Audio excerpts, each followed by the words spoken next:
Hello. How is everyone? Yeah, we are pretty early. I had off of work at the cafe today because of Columbus Day, which at this point I'm not sure is something we should be celebrating, but here we are. I will never complain about a day off, I suppose. Today's been a surprising time.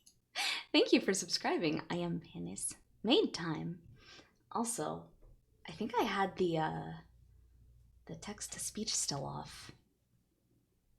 I wonder why. I ought to fix that before the anniversary. Hold on, wait. I have a list of stuff that I have to do. So, fix text-to-speech. But it's coming along pretty well. I'm getting a lot done, so I'm very happy. How's the audio quality, by the way? Is that okay? Am I winning, Takako? I don't know, Malor. You know I haven't started. I don't know why you would ask something like that. So early! Is Boogiepop a crossover between Boogie Nights and Puyo Pop? I wish. Anyway, hello Malor, hello Beppup, hello Shanaha, hello Memento, and hello I am Panis. Nice, nice. As a little treat, before we get started today, I would like to show you one thing I've been getting ready. I said on my announcement for the 6-month stream this Saturday that I would be sharing my heartfelt feelings with all of you, but that requires me writing a letter. I really like writing handwritten letters, so I thought, oh, I need some kind of stationery. So I made custom stationery. Look, it's even gold foiled. Isn't that nice? I did this last night after I got back from visiting friends. Heartfelt feelings. Someone get the onions ready. Hello, Cream. Mado glasses. Because we're reading today. We're reading what's probably my favorite light novel. Have any of you seen Boogiepop Phantom, the anime? We're not talking about the new one. I don't want to talk about the new one. I watched Boogiepop Phantom when I had to be like 15 or so, I think. And I always really liked it, but it didn't make any fucking sense because it takes place, fun fact, between the first and the second light novel. So when I finally got around to reading it, I was like, oh, I understand. Oh, wait, this whole thing makes sense now. Sort of. It's still Dempa bullshit. Anyway, hello Cream, hello Yoshihime. Hello Lop, hello Crystal Blisters. How's my friend's visit? It was really nice. I had mentioned last week that I had a group of cosplay friends that I rarely get to see except like at cons. And I got to visit them. There were like 7 of us and we carved pumpkins. It was very fun. I made a hachikuji pumpkin. So I had a blast. I'm really, really glad that I went. But how was your weekend so far? Do any of you have off work today besides me? いずれ噛みました. That was a bad one. I was mid-stretch. いずれ噛みました. There, okay. A proper snail delivered. Pixar, it didn't happen. Oh, you want to see? Hold on. Let's see if I can... ちょっと.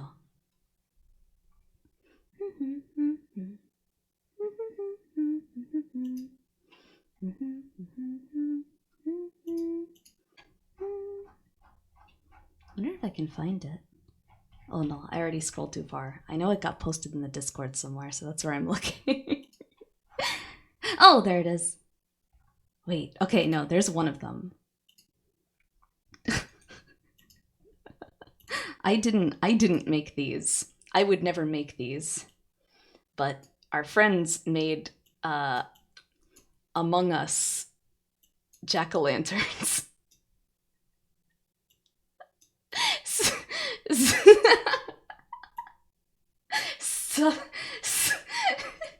Sussy buck. I'll leave that up while I'm finding the one that I made. Giotto.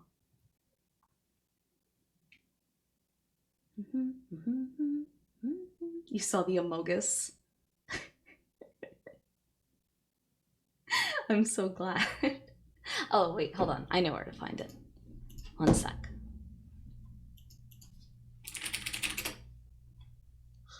While I'm looking, did any of you do anything fun this weekend?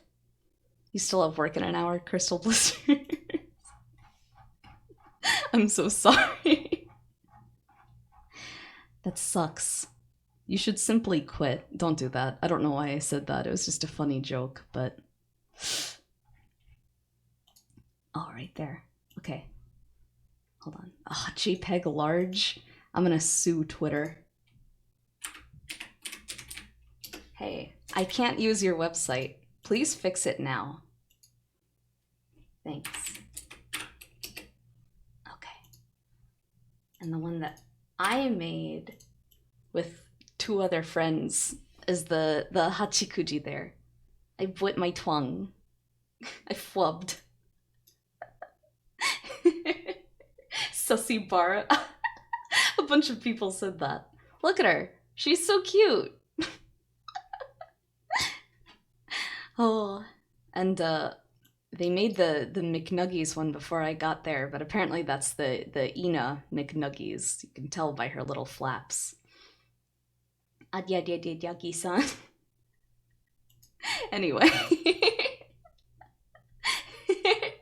Love Live concert / fan meet was lit. Oh, how'd they do a fan meet? Like a virtual one, I guess? Did you get to meet as a fan? Imagine working and not simply just wishing you had more money. So true, King. I guess it did happen. It sure did.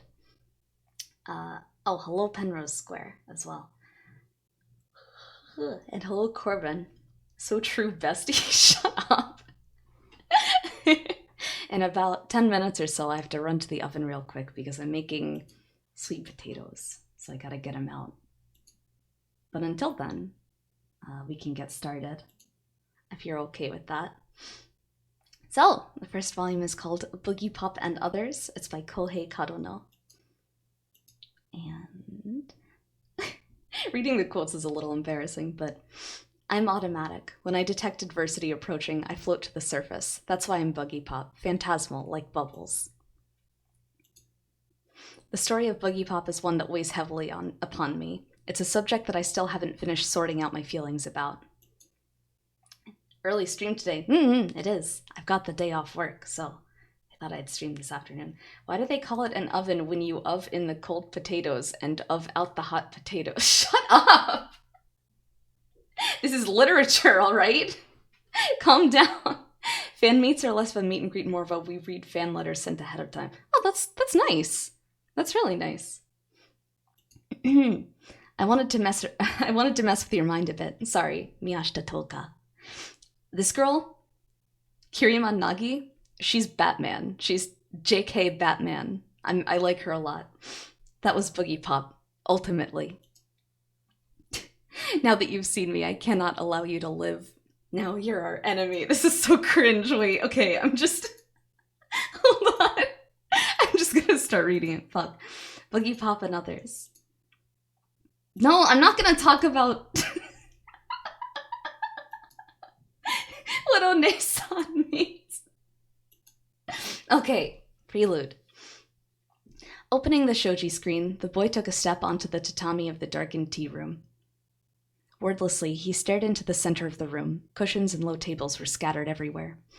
Only a small amount of light managed to pierce the decorative screen above the door and enter the room, making it difficult to see anything clearly. But he could see the scene easily enough. In the center of the room was a girl. One look, and he knew she was dead. She was upside down, thick white cotton socks on her slender legs thrust into the air like the arms of a cheerleader at a pep rally. Her shoulders were limp on the floor, her head twisted around so it faced the same direction as her body. There was no blood anywhere. Her long black hair seemed to flow across the tatami, and her vacant eyes just seemed to stare back at the boy. The boy took a slow step backwards. As he did, something hot slid downwards from above, just grazing the tip of his nose. Startled, he glanced upward towards the ceiling. He froze. "You saw me," said the killer hanging from the ceiling. It wore a girl's shape, but was a creature of indeterminate gender. "Now that you've seen me, I cannot allow you to live." Its voice was somewhere between laughing and singing. A moment later, the boy felt his body flung aside as the creature lunged down towards him. Gah! For some reason, the boy felt oddly happy. If they use kun, how will we know what it means? No, I refuse. This really was the Boogiepop. Shut up, Steve. The actual events probably form a very simple story. From a distance, they appear to be quite confusing, to have no clear threads connecting them whatsoever. But the reality is that this is undoubtedly a much more straightforward, commonplace tale. But from our individual standpoints, none of us were quite able to see the whole picture. All of the people who somehow had a part in this story were unable to see beyond their own unique role. My name is Nitoki Kei. I'm in my second year at Shinyo Academy. Although I'm so small, I'm often mistaken for a junior high school student, or worse, some elementary school kid. Despite all this, I'm the president of the student discipline committee community. Kay's like a big sister. She might look like a kid, but there's just something reliable about her, my friends always tell me, half mockingly. I don't consider myself to be a particularly serious person, but everyone around me seems to think that I am. They're always asking me for some type of advice or help, and I've got a major sort of glitch where I can't ever seem to tell them no. Can you, Kay? Nitoki, please? Someone says these words to me and I just can't settle down. But this has basically nothing to do with me being on the discipline community. Our school is only an average, mid-level sort of place. But like many other high schools, it considers guidance to be the teacher's job and the discipline committee is just there for decoration. It's sad, really. There are a number of students who've run away from home or gone missing this year, but none of the teachers care enough to put forth any effort into finding them, and all the headmaster does is whine about how much of a headache they are, and how poorly they reflect upon the school. Whatever. All this negligent attitude does is irritate the hell out of me. My tiny little sense of right and wrong is next to useless. It's not like they'll ever listen to me. If anything of any significance had happened to us, we wouldn't have been able to do a damn thing about it. As it was, we knew nothing. Hello, Yusha. Good morning. We are only at the prelude, so you haven't missed much. See, all the people close to me, myself included, had no way of knowing each other's problems, or just what we were fighting. We simply had to guess blindly and just act on our gut. The man who came from the sky, the woman made from his design, the twisted, strange events that they brought about must have begun around that time, right as my heart had been broken. Chapter 1, Romantic Warrior. The narrator for this chapter is Takeda Keiji, 3rd year, Class F. The story of Boogiepop is one that weighs heavily upon me. It's a subject that I still haven't finished sorting out my feelings about. He's no longer around, but I'm not really sure if I'm supposed to feel relieved about that fact or not. He was unusual, to say the least. I'd never met anyone as strange as him in the 17 years that I've been alive, and I doubt I ever will again. After all, he was a transforming superhero. That sort of thing is only fun if they're on TV. If you're standing right next to one, it causes nothing but trouble. And in my case, it wasn't exactly somebody else's problem. I never once saw him smile. He always looked grim, and he would look at me and say, "Please load," depressing things like, "Takeda-kun, this world is filled with flaws."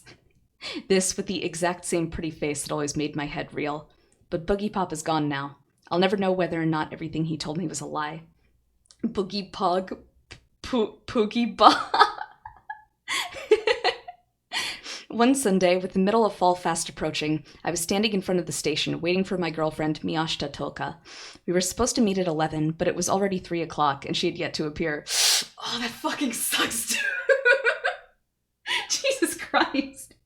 Did I mention she was a year younger than me? Apparently her family was pretty strict, and for some stupid reason I was expressly forbidden from even attempting to call her house. All I could ever do was simply wait for her to get in contact with me, so once again I was forced to stand there fretting while I patiently tried to wait for her to show. To be fair, I think this was written like super late 90s or something, so it's not like cell phones were super common then. My man got ghosted IRL. Yeah, that's why...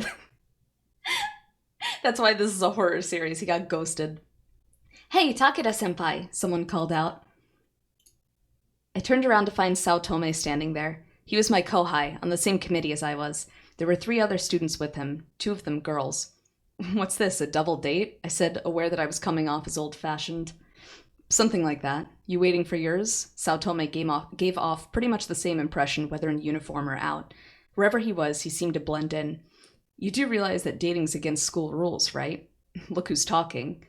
"Oh, you're on the discipline committee as well?" the guy next to Saotome asked. "Oh, yeah, sorry," I thought, but I couldn't say that to a kohai, so I just shrugged. Then I guess we've got nothing to worry about, he said, putting his arm around the shoulders of the girl next to him. Guess they were together. Go figure. Yeah, I don't give a damn either, but the teachers are a different matter. Better keep an eye out so they don't catch you, I grumbled. They all gave knowing laughs, then nodded and took their leave. As they— oh, my sweet potatoes are ready! Can you hear it? Okay, I'll be right back. Hold on. Wait. ちょっと。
Hello, I'm back. For the first time, I bought those purple sweet potatoes from the local Asian mart, and I'm very excited, but it's probably fucking piping hot right now. Oh, I did the thing where I cracked it open and all the steam came out. I'm so excited. Oh man.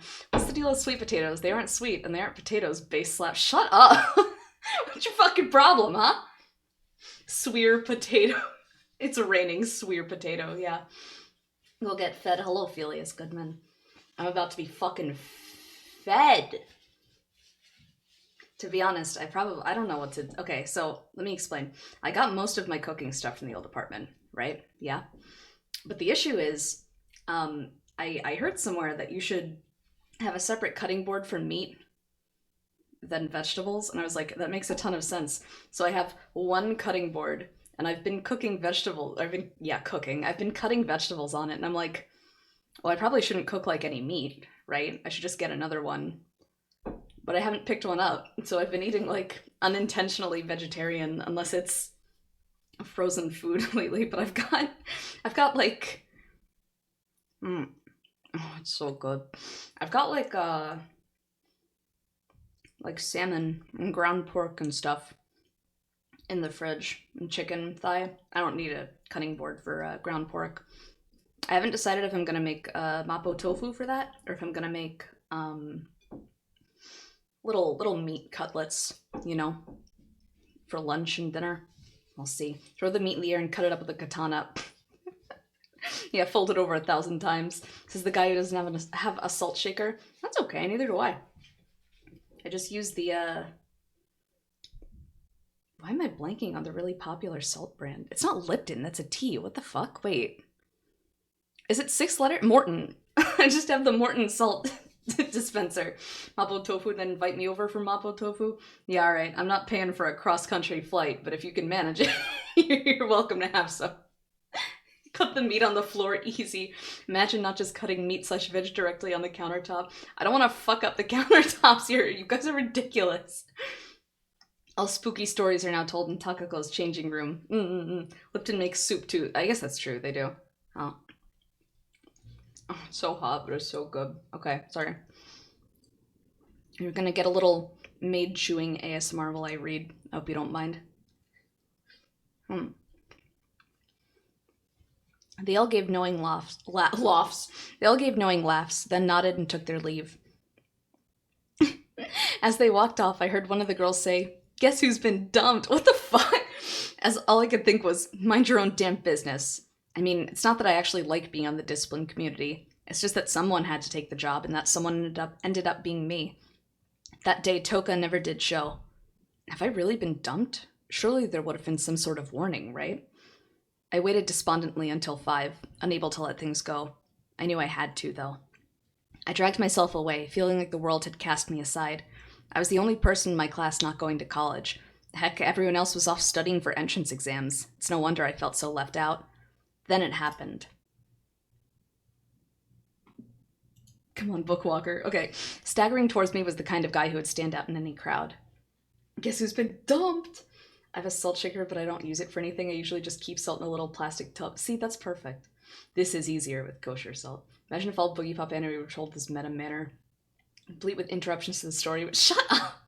They, not to, like, go off on a tangent, but part of what I like about the Boogiepop light novels is that they do this shit where, like, almost every chapter they swap around to a different narrator, and then you get a whole sense of, like, the story, right? They do that in Tsubihime too, and I really like that. And they, like, tried to do that with the new anime, because that was an adaptation of this book, from what I understand. I only watched, like, 4 episodes of it. But they, like, didn't really give you a chance to get to know any of them, so it just felt like you were kind of missing something. I don't know, it was weird. Anyway. He was a skinny young man with roughly cropped hair that stood on end. He wore a badly torn, dirty white shirt that was just flung over his body. The shirt was unbuttoned, leaving his bare chest exposed. The bottoms of his pants legs, trailed along the ground as his bare, shoeless feet shuffled across the pavement. There was a serious-looking wound on his head, and half his face was covered in blood. Though mostly dried, the blood stuck to his hair in clumps. One look at him and I knew he was a mess, yet I couldn't avert my gaze. His eyes were unfocused, and he was moaning aloud. This was not some new fashion, but clearly a bona fide, genuinely crazy psychopath, probably on drugs. Yeesh, there are actually guys like this showing up in our town now, too? Spooked.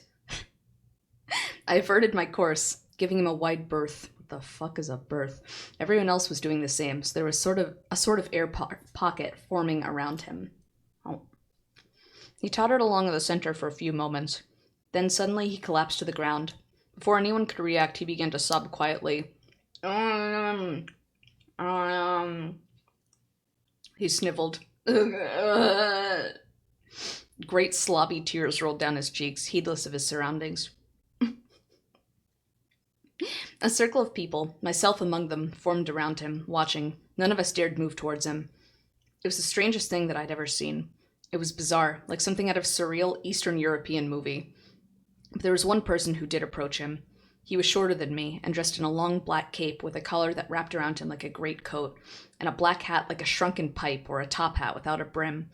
The hat was a size too big for his head, and half covered his eyes. On the hat and cape, bits of metal gleamed, like rivets or some sort of badge sewn along the hem. It gave off the impression of... armor. To match his all-black outfit, he wore black lipstick. His face was so white, it was like the ink painted on top of a glossy no mask. Clearly, this was another crazy person on the loose. The cloaked figure leaned his black hat over to the side, then whispered in the psycho's ear. The psycho stared up at the cloaked figure with empty eyes. The man nodded, and the psycho stopped crying. There was a slight stir from the crowd around them. It seemed that some sort of silent communication had been established. The cloaked figure's face snapped up and glared around at us. It was clear that he was seething with anger. "Do you think to do nothing when you see a fellow human crying?" he suddenly shouted, loud and angry, in a clear, boyish soprano voice. "Is this what the advancement of civilization has led to? Urban life weeding out and killing the weak? It's appalling!" The crowd concluded that he was simply another loony and avoided eye contact, quickly dispersing. I started to follow suit, but he spun towards me, catching my eye. It was then that I finally got a clear look at his face. Words can't begin to do justice to the shock I felt at that moment. Perhaps the best example I can give is to describe it like one of those Noparabo ghost stories. You expect a faceless ghost, but instead the ghost looks just like you. At first you don't get it, but then you do, and it totally freaks you out. I stared at him, eyes wide open, mouth agape. But for him, I seemed to be little more than another face in the crowd, and he soon shifted his glare to the man next to me. 2 policemen came rushing up. At last, someone had reported the psycho. That him? Get up! The policeman roughly tried to yank the man to his feet. He made no attempt to resist. No need to be so violent. He's afraid, the black-hatted figure said, not fazed by the idea of lecturing policemen either. What are you, his family? Just passing by, the figure replied softly. Don't twist his arm like that. Step aside, the policeman shouted as another tried to shove the cloaked figure away. But the cloaked figure bent his body like a dancer and evaded the policeman's sweaty arm. What? The policeman cried, overbalancing and falling to his knees. It was like some kind of kung fu, or maybe tai chi. All I know is that the cloaked figure's motions came off as being extremely graceful and fluid. This is what happens when you resort to violence, the cloaked figure spat. And that's what I call interfering with a police officer, the cop bellowed, springing to his feet. Please. Try performing your duty before you accuse me of interfering with it. It's your job to save people who are in trouble, not to trample them beneath your feet, the cloaked figure said, as if delivering a speech. Meanwhile, the police had forgotten about the psycho, who had begun aimlessly tottering off down the street again with surprising speed. The policeman turned hurriedly to give chase, shouting, "Hey, you! Stop right there!" The cloaked figure in the black hat spun around, his cape fluttering, and dashed away. Ah, wait! The policeman clearly couldn't decide which quarry to chase. The cloaked figure moved like the wind, and vanished just as quickly around the next corner. I was left standing there, stunned. I was not stunned because of the cloaked figure's bizarre behavior. Well, maybe I was, but much more shocking was having the image of his face burned into my eyes. That hat was low on his face and partially concealed it, but there was no mistaking those big almond-shaped eyes. They belonged to the girl that I'd been waiting for all day, Miyashita Toka. And thus ended my first encounter with the mysterious cloaked figure, Boogiepop. Sounds like me. I also fall to the floor and sob quietly to myself. Damn, bro, you're right. Andrew WK makes a cameo in this. Do you know I don't know who Andrew WK is, and the only thing I know about him is that he likes Gurren Lagann. Oh no, the Boogiepop can't hear us. They've got AirPods in. Oh, it's the Garugamesh guy. Did you say that when it said he wore black lipstick? God. Alright, let me get a drink.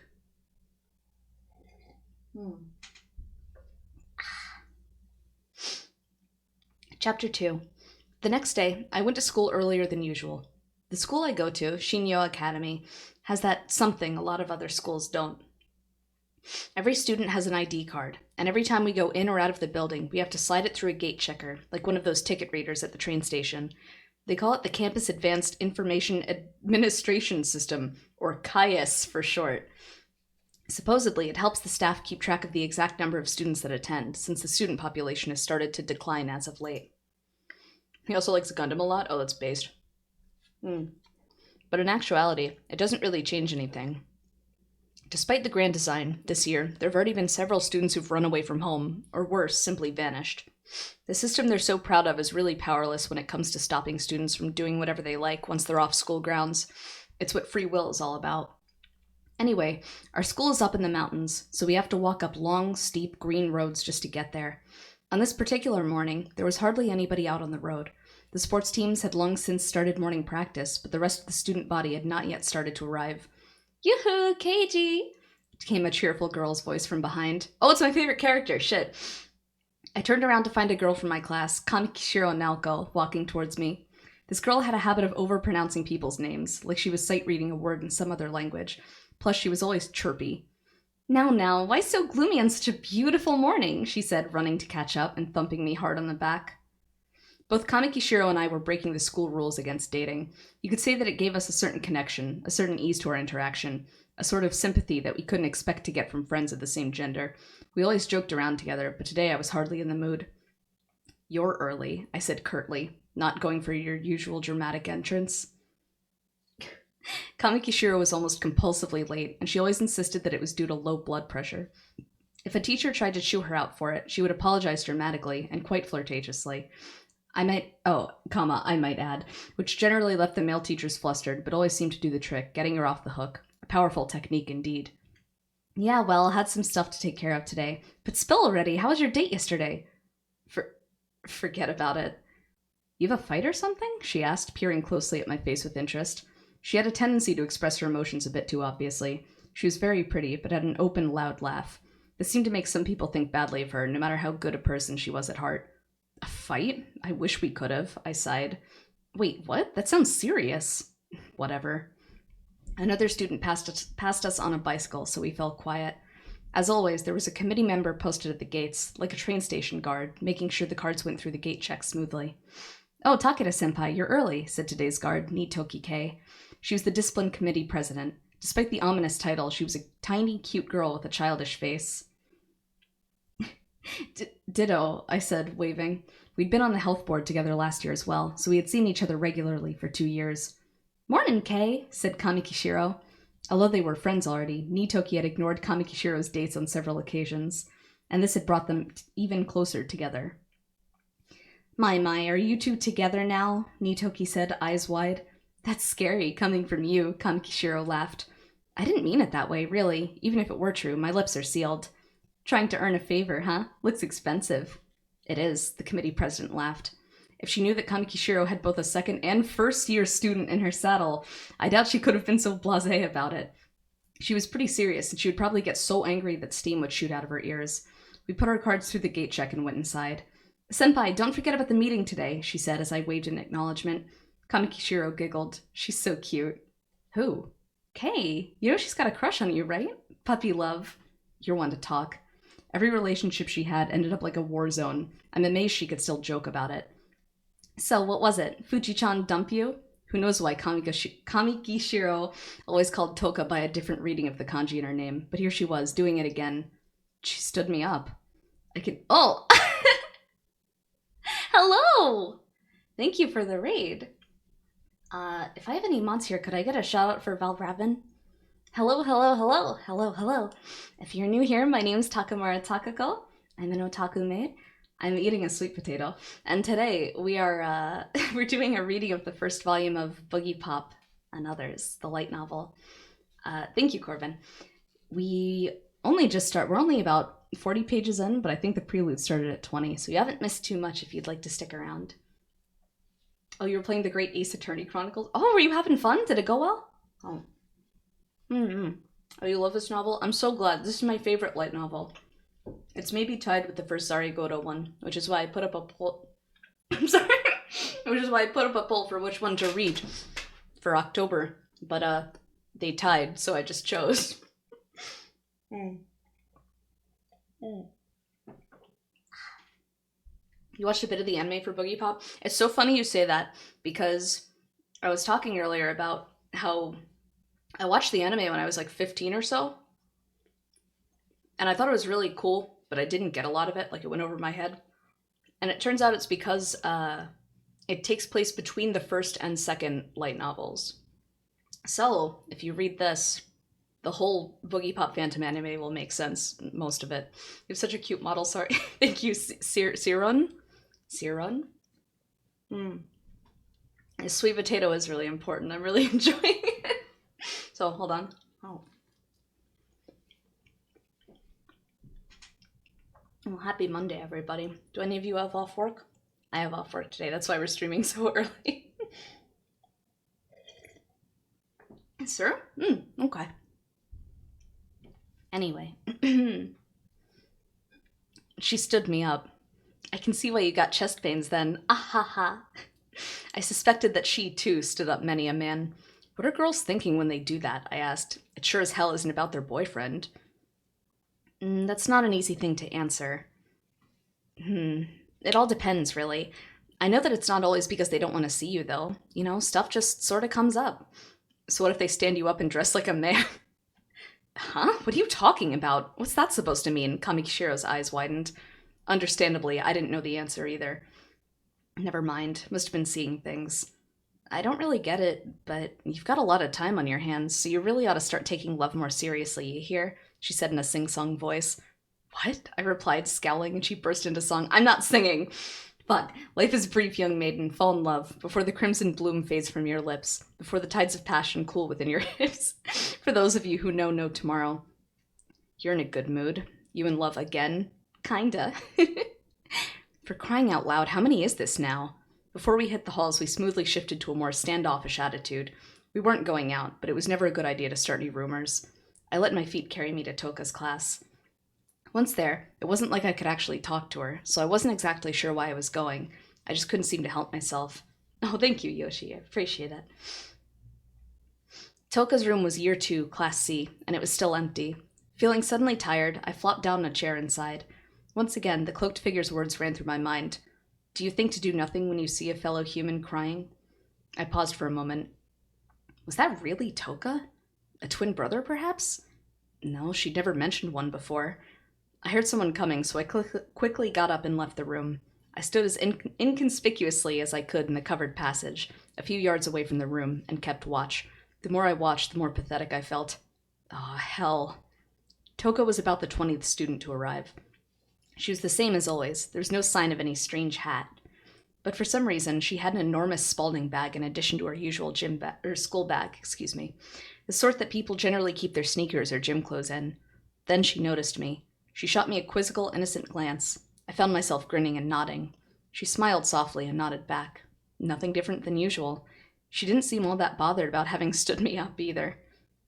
So as not to get noticed, we hardly ever spoke to each other at school, but words weren't necessary. We'd worked out our own sort of sign language that only the two of us knew. So I made one of those signs, putting my index finger up. This sign meant back of the garden after school. She made the same gesture, showing consent. Yeah, it was just like nothing had happened. Feeling like I was surrounded by a heavy smoke cloud, I drifted back to my own classroom. Kamikishiro wasn't there yet, probably still taking care of stuff, same as me. The discipline committee meeting was during lunch. Ahem. I expect that all of you have noticed, but this year discipline has become rather slack. There are now 4 students here, who appear to have run away. They called it a meeting, but we hardly ever spoke at all. The teacher in charge always droned on and on at us the whole time. Frankly, we may have been called the discipline community. I keep saying that. The discipline committee. But not one of us was operating under the illusion we could actually control anybody. Most of us were, like me, breaking those rules ourselves. The boy I met in town yesterday, Saotome, was the secretary. He took minutes in a notebook. Despite double dating on the side, he melted right into the atmosphere here, like a model committee member. If any of you happen to hear about anything like that, then please come running to me. One of their friends might be able to get in touch with them. We made no response. We never did. The teacher never seemed to notice. Incidentally, the famous Kirima Nagi failed to arrive this morning. Make sure to keep an eye on her, hear? No telling what that girl's plotting in the shadows. He glanced sharply around the room. We remained silent. The only sound was the scritching of Saotome's pen, jotting down absurdly complete minutes. Suddenly, the PA system crackled to life. Miyashita Toka, second year, class C. Please return to the infirmary at once. Miyashita Toka, second year, class C. I jerked in my seat, and it made a screeching sound on the floor. Something the matter? The teacher glared at me balefully. I feel dizzy, I said to excuse my actions, but in fact my head was reeling. Are you okay, senpai? The president asked. You look pale. Third year? You go on back to class. Seniors had exams to study for and didn't really play a major role in the committee. Heck, they didn't even need to come to the meetings in the first place. Of course, I wasn't taking exams, but the teacher hadn't bothered to remember that, apparently. Okay. I stood up and the president followed suit. Sensei, I'll take him to the infirmary. The teacher made a face, but then simply ordered her to hurry back. That okay? I asked Nitoki. Are you okay? She whispered back. Oh, are you a Boogiepop fan, I replied. That's so exciting. Hello, Indecisive Pam and Brandon. I said nothing else, but rushed to the infirmary. Oh, hello, Thunder. Welcome. There was no one there. I let out a huge sigh of relief. The announcement had asked Toka to return, so she must have been there before, but gone out again. No, she was supposed to go home, but she must still be on campus. Her card hasn't been swiped through the gate. Thinking furiously, I slumped down to the bench beside me. You're worried about her? Nitoki asked. Yeah, a little. I looked up and she spoke quickly, stiffly. I thought as much. I'm in the same class as her. I gaped at her, but she kept talking. She's been a little off recently, like she can't sit still, glaring outside during class. The teacher yells at her a lot about it. I thought she might be having trouble with you or something. I had no answer. I like you too, you know, but it looks like you like her more than me. She was glaring at me now. I couldn't think of any way to respond. I'm going back now, she snapped and bolted out of the infirmary. Needless to say, I was out of it for pretty much the rest of the day. Jesus Christ. Oh.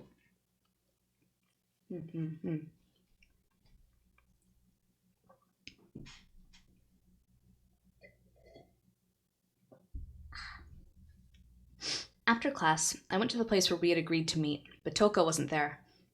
Sunlight barely filtered down to the deserted rear of the building, so it was quite dark around me. I threw my bag on the ground, shoved my hands in my pockets, and leaned against the wall. I couldn't figure out what to do next, so I stared aimlessly up at the sky. The edge of the school roof made a clear straight line, cutting the sky in half. But there was a shadow jutting over that line. I gasped in shock. It was the silhouette of a person with a flat, pipe-like protrusion on their head, wrapped in what seemed like a cape. At that moment, I knew it was him. It was the mysterious cloaked figure. When he saw me, he spun around and pulled away. I yelled towards him, "Wait!"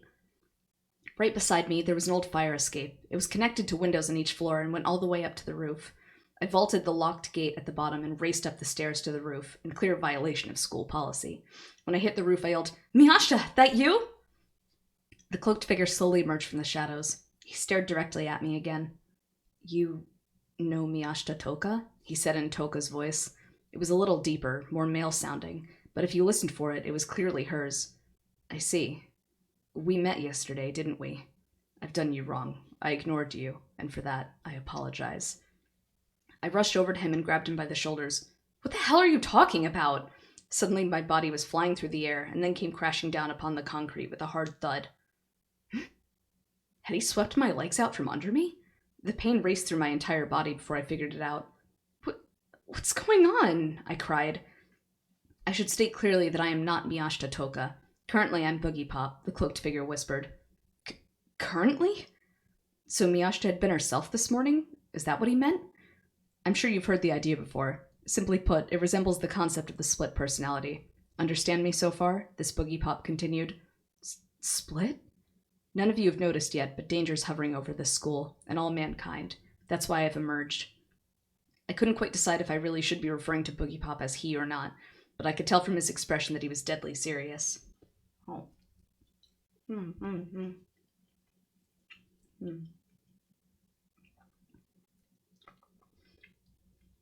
I picked up a bunch of autumn vegetables when I went grocery shopping, so I'm very excited to roast them in the oven. You can make any vegetable taste good if you just put olive oil on it and salt and pepper. Congratulations, you've done it. You've cooked a vegetable. Part 3. That evening, I called Toko's house directly. "Miyashita speaking," her mother answered. In my most serious voice, I said, "Hello, this is Takeda from the Shinyo Academy Discipline Committee. Is Toka present?" When she heard the words Discipline Committee, Toka's mother made a little gasping sound into the receiver. "Has Toka done anything? But we haven't seen that since she started high school." "That?" "I'd like to speak to her directly if possible."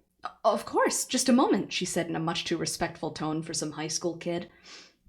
Any other mother would have just said, "Hang on a sec," or something equally trite. She must have been distressed. "Toka speaking," said Toka in her usual voice. "Hi, it's Takeda." "Yes," she said flatly. Presumably her mother was hovering nearby. Apparently the Miyashita residence still didn't have any other extensions. "Did you go somewhere this Sunday?" "Not really," she said, knocking the receiver twice. I took this to mean the same as two fingers held up in our sign language. It meant, sorry, not right now. Obviously, I already knew that, but I had to ask anyway. "Hey." "Yes?" "You ever heard of Boogiepop?" "Eh?" she said blankly. I'd caught her completely off guard. "What's that?" She wasn't acting. She really didn't know. "Never mind. It's not important. I just really wanted to hear your voice is all. Sorry." "Thank you," she said very politely, as if for her mother's benefit. I translated it as a sign of pleasure. So it looked like she didn't hate me after all. "Then I'll see you tomorrow at school." "Sounds good." Excuse me. I hung up first, and silence overcame me. I crossed my arms and tried to think. That Boogiepop guy had been right.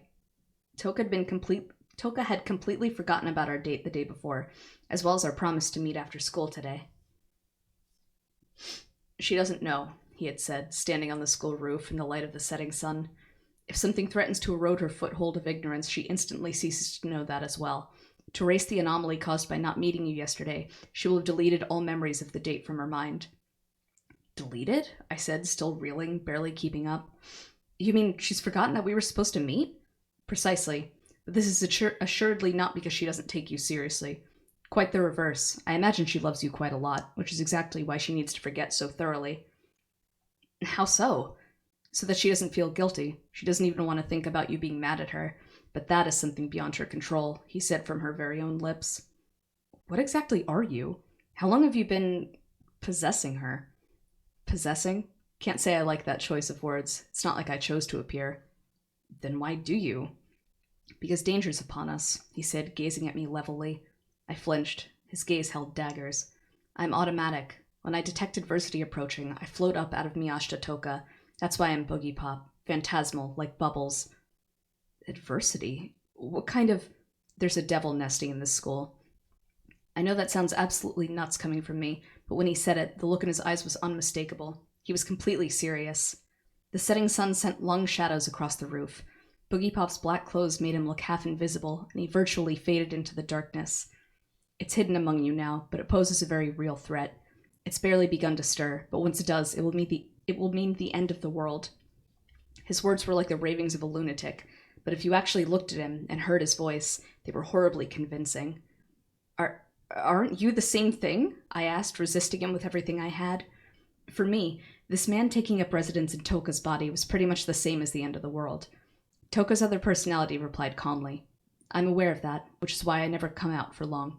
This is also automatic. The rest of the time, I live peacefully as Miyashita Toka, gazing at you with ardor. Ardor? Hey! There was something antiquated about his manner of speaking. He even called me Kimi, like a scholar from the Meiji era. My time today will shortly end. There's little meaning in my keeping watch like this once school is over. Everyone has already gone home. So this dangerous being you've been going on about is one of the students? I found myself asking. Boogiepop nodded. Most likely. What is it exactly? It is better if you don't know. Why? Because it's too dangerous. If you know more, something might happen to you. I'd prefer to keep Miyashita Toka's lover out of harm's way. I know I'm repeating myself, but he really does keep saying this with her face and voice. If it's that dangerous, I think I should know. That body doesn't belong to you alone, you know. Even as I spoke, part of me was arguing that I shouldn't take this guy seriously. Clearly, this was all just a paranoid delusion caused by some bizarre psychological disease, brought about by an instability in Toka's mind. Yet, the creature before me was Toka, and not Toka at the same time. I couldn't think otherwise. This is so cool. I'm so glad you're enjoying it, but like I said, I think this is my favorite, so avoiding work and saying poggers in chat. Hell yeah, that's how to spend a Monday, Noxer. Thanks for stopping by. Boogiepop Hepburn.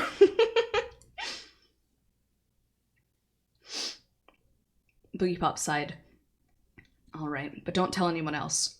Right, I replied, swallowing hard. I steeled myself for anything. But his words were too simple and caught me by surprise. It's a man-eater. After I called Toka's house, I slumped dejectedly onto my bed. My head was a mess. A split personality? The school, no, the entire world was in danger? What the hell? As delusions went, it was pretty damn delusional. It was like one of those crazy school-bound RPGs. But I don't want to exactly go and drag Toka off to some psych ward.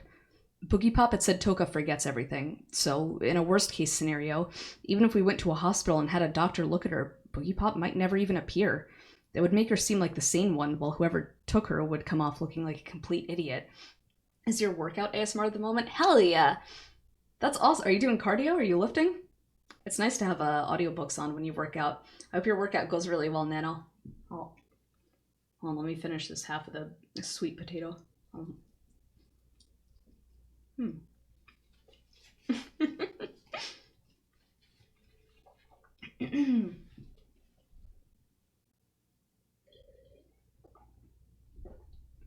Cardio and thank you. Hell yeah. Ganbare, ganbare.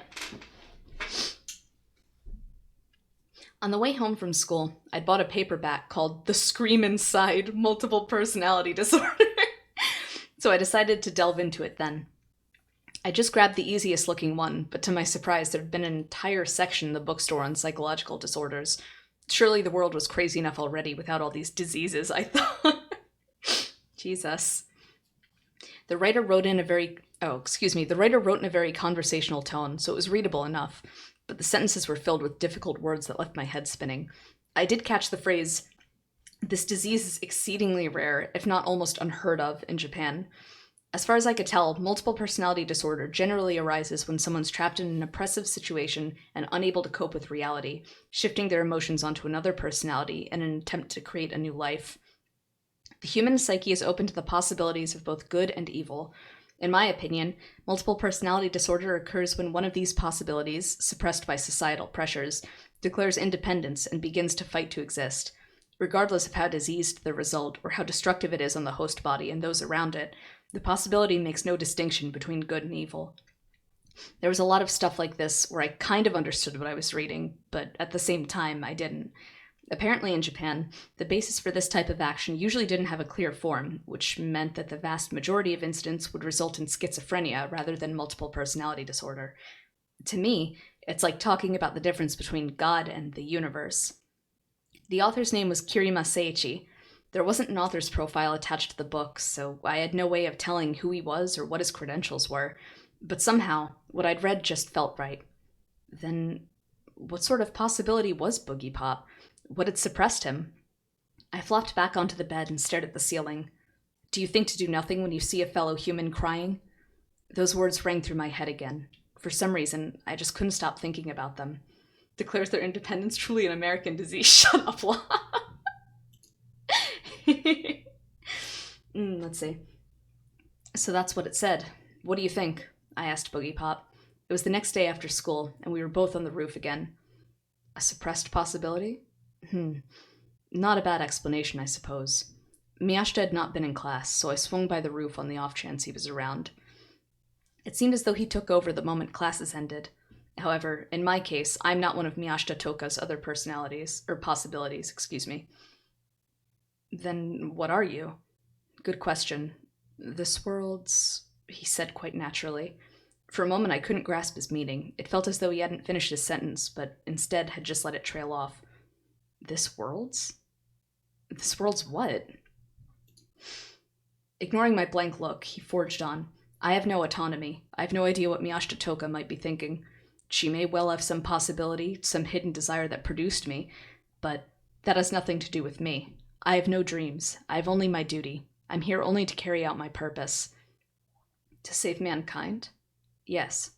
"Why you?" "I do not know. I would like to," Boogiepop sighed, staring up at the sky above. Not looking at me, he continued. "So, you wish to cure me, then?" I jumped. Of course, part of me did want to. Miyashita Toka was my girlfriend. But I also felt it wasn't something that I had to do. No, I don't know. I wasn't making a guarded answer to keep an eye on his reaction. I was genuinely not sure anymore. It didn't seem like his presence was hurting anyone. Toka herself remained blissfully unaware. The only thing it actually interferes with is our dates. I admit it would be better if I did not exist, if only there were no need for me. His profile was exactly like that of the girl I loved, and it looked somehow forlorn, so without thinking, I blurted out, "It must be hard for you." Not exactly the way you react to the ravings of a delusional multiple personality, I admit. Well, I'm hardly ever here, so... I'd thought he might be angered by my awkward attempt at sympathy, but he responded quietly, not crazy at all. The two of us looked up at the sky. It was cloudy. This time there was no beautiful sunset, only darkness. There was a chill in the air, and it seemed as though a cold rain might start to fall at any second. It was the kind of day that dampens your spirit. Is Boogiepop an LGBT story? Unironically, I mean, yeah, Boogiepop's like gender neutral or whatever. So if you want to like interpret it that way, you're more than welcome to. Oh. Well, I'm gonna finish chewing.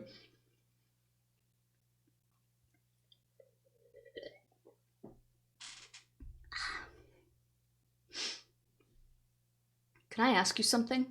What's that? The first time I saw you, what did you say to that homeless guy? Nothing important. How did you make him stop crying? I just gave him the encouragement he needed. Every person needs help when they're suffering. He needed help? How did you know? He was crying. You could tell he was suffering just by looking at him, he said plainly, like it was the most obvious thing in the world. But, I sputtered, then sighed. The rest of us ordinary people can't understand that way of thinking. Even as I said it, I felt pathetic. You're a good man, Boogiepop suddenly said. Huh? I think I know what Miyashita Toka sees in you. Oh, chat, you're right. Please don't say things like that with her face. When I meet her tomorrow, I won't know what to do, I said, realizing that this meant I'd completely accepted Boogiepop as an independent existence. Boogiepop made a strange expression. Beneath the low brim of his hat, his left eye narrowed, and the right side of his mouth twisted upwards.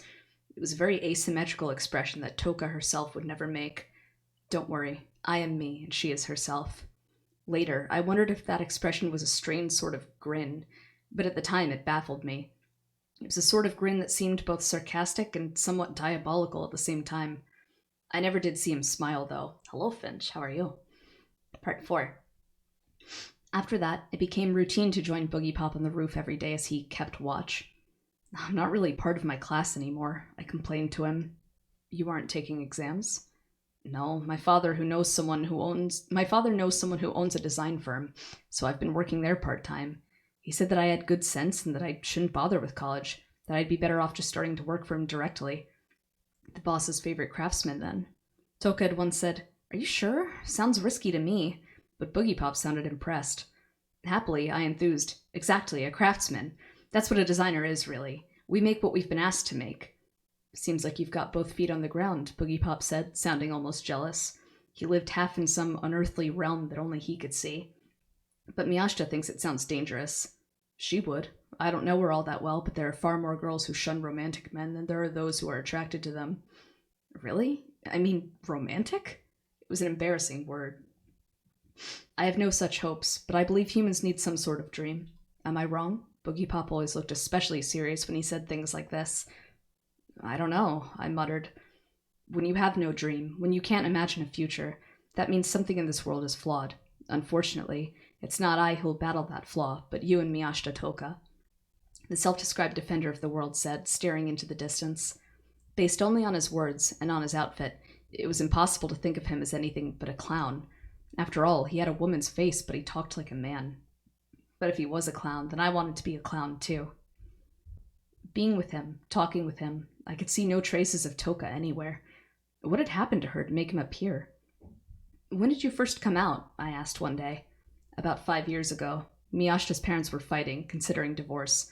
Her uncertain feelings at the time may have produced a stubborn creature like me, but I, myself, was far too busy fighting a killer that was stalking the streets to really pay much attention.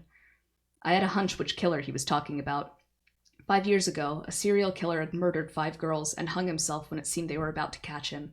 It was a very well-known story, so it made sense for it to be incorporated into his delusion. Miyashita's mother sounded like she knew about you. I trailed off.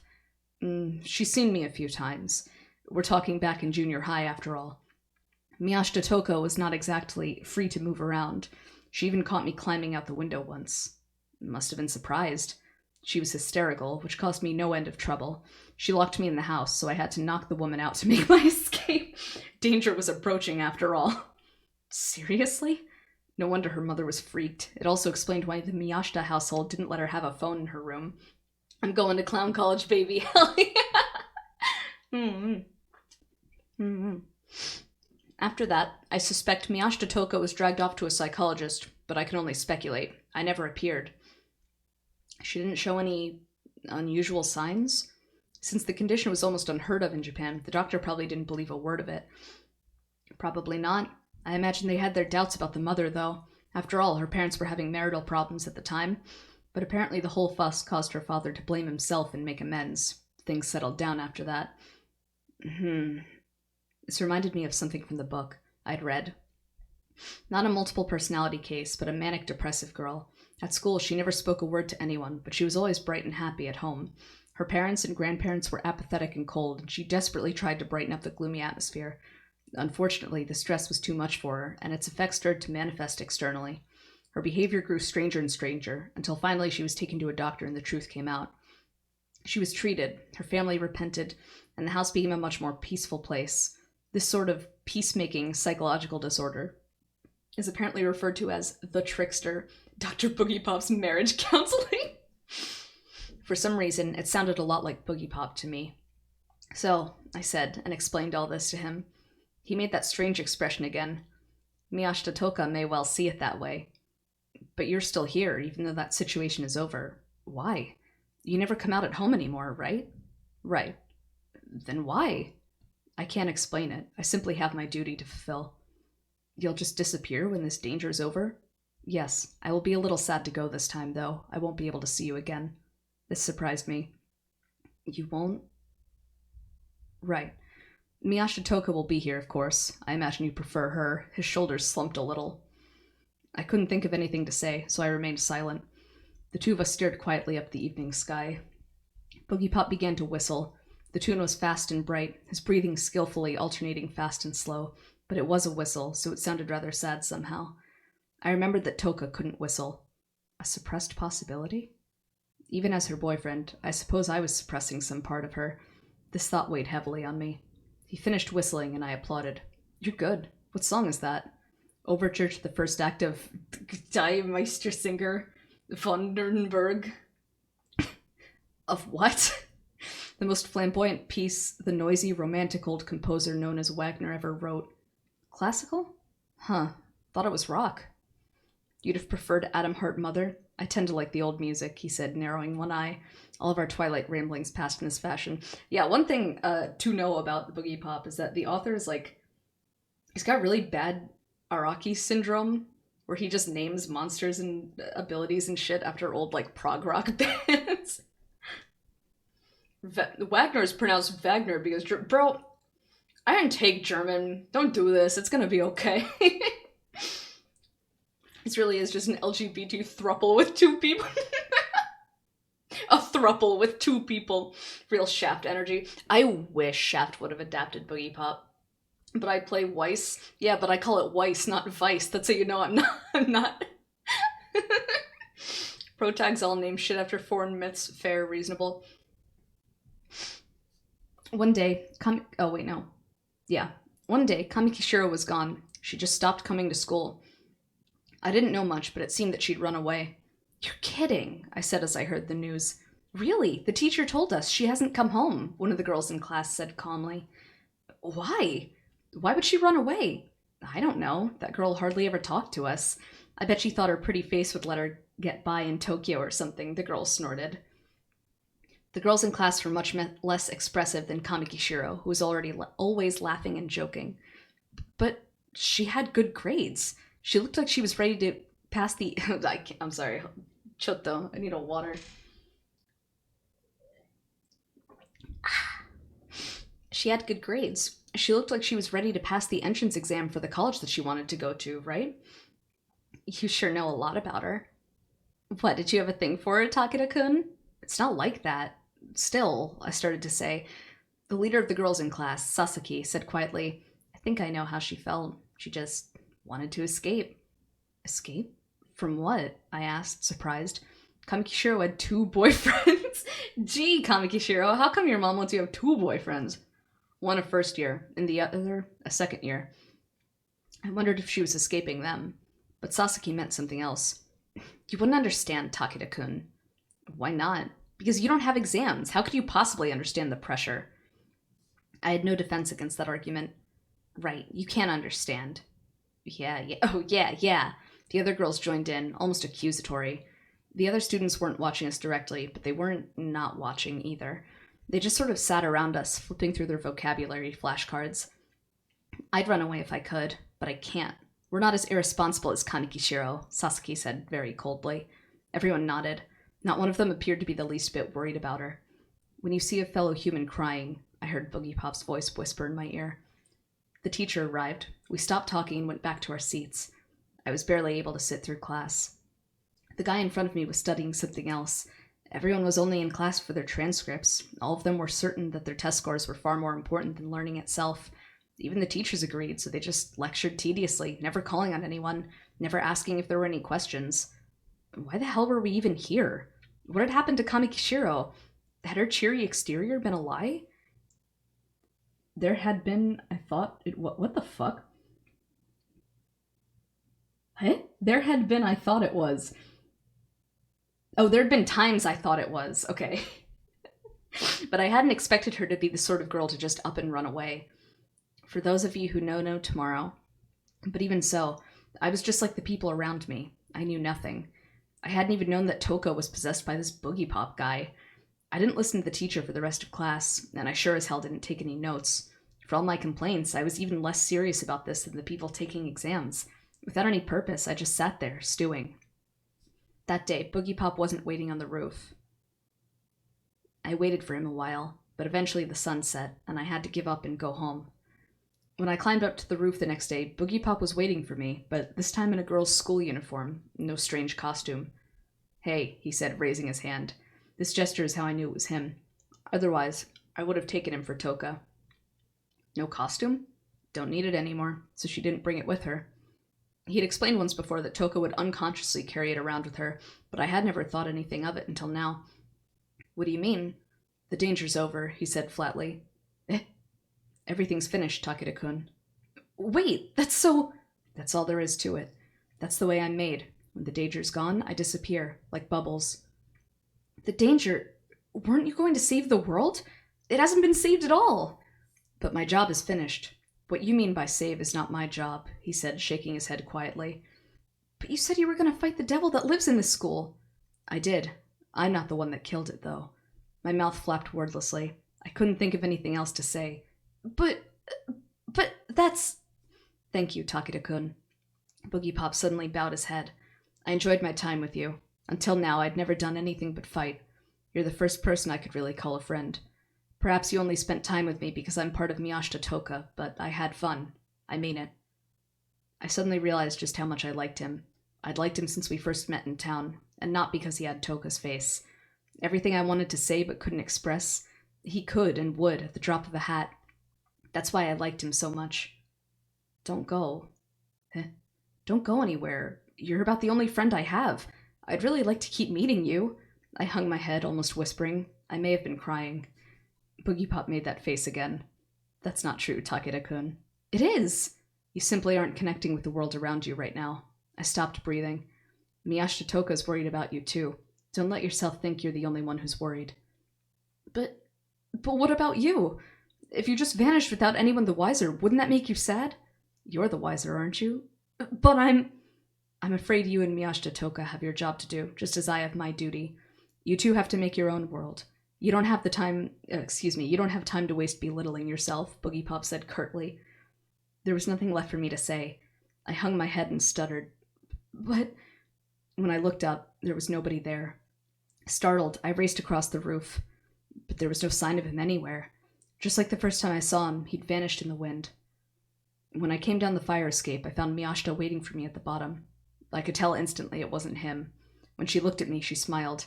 "You're late, Takeda-senpai," she said in a tumbling voice. You told me to wait here? And then you show up late? You big meanie." I was taken aback. Then it hit me. She doesn't know anything.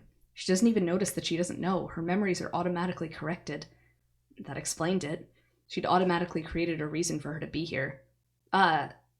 Sorry, I bumped into a friend." "On the roof? Were you called out by the school thugs? Does our school even have any?" "Good point," she laughed. Suddenly, I felt a great affection for her. "You got cram school today?" "Yeah, at 5. "I'll walk you to the station." She looked surprised. "Leave school together?" "Hey, I'm on the discipline committee." "You sure?" "The gate guards are all my kohai. They'll let us by." I didn't let her squirm out of it, but we didn't hold hands or anything. Nitoki was watching the gate. For some reason, the school's problem child, Kirima Nagi, fresh off from suspension the previous Friday, was standing next to her. She was slim and tall, and all the guys said she was as pretty as a model, but she looked a little harsh to me. She was the polar opposite of Nitoki, and I was surprised to see them acting so friendly towards one another. When they stood next to each other, they looked like sisters with years between them, or perhaps a mother and child who were closer in age. "Oh, senpai," Nitoki said, smiling despite seeing her classmate Toka standing next to me. "Hey," I grunted. "So you're Miyashita Toka," said Kirima Nagi abruptly, suddenly standing right in front of her. Yes." "I'm Kirima. Nice to meet you," she said, thrusting out her hand. She sounded more like a man. "Hey," I said, butting in, but Toka bobbed her head and took the offered hand. Kirima Nagi made a wry smile that reminded me of Boogiepop and walked on by. While we were still stunned, Nitoki said, "Come on now, senpai, Miyashita-san, run your cards through." We did as we were told and exited the school. The road was covered in fallen leaves. These maple leaves look so beautiful when they're falling, but once they've fallen, they're just a mess, Toka said, walking carefully to avoid getting them stuck to her shoes. But they're still lovely when they fall. That your opinion as a designer? Not really. I'm jealous of you, you know, Toka pouted as she suddenly started stomping through the leaves. Hey, I've got to take a quiz on idioms today. I hate it. The leaves squelched beneath her feet as if she were tap dancing. You say that, but I'm still going to college, she interrupted, still keeping her face turned away from mine, slopping through the leaves. No matter what you say. What I say? I couldn't remember saying anything about it, or against it. You went and decided what you were going to do all by yourself. You're all confident now, like you're snickering at the rest of us. That's what I was about to say. Everyone else was doing, but she looked up at me seriously and I bit my tongue. That was pretty stressful, you know. I thought it was going to eat me alive, but I'm over that now, finished with it. She looked up. I was surprised. She looked just like Boogiepop. To tell you the truth, Senpai, I remember standing you up that Sunday. Huh? But I wanted to mess with your mind a bit. Sorry, she said, and bowed her head. Her movements were Toka's. There was no hint of Boogiepop. It can't be. Her anxiety had called out Boogiepop? Was that the devil in the school? Does that mean that I defeated it? She told me of her worries through Boogiepop, and she no longer needed to be afraid. The danger had passed. I stopped in my tracks. My eyes were wide. Toka was staring at her shoes. They're all dirty now, she said. She giggled then, sheepishly. Boogiepop had said he had no dreams. He never laughed.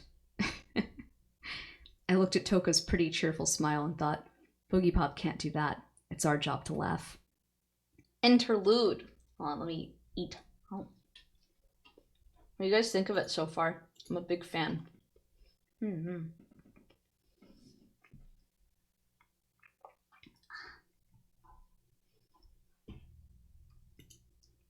Eight. Oh, thank you for the sippy and stretch. Hell yeah.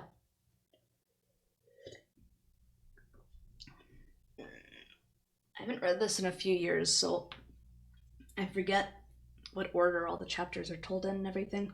Oh.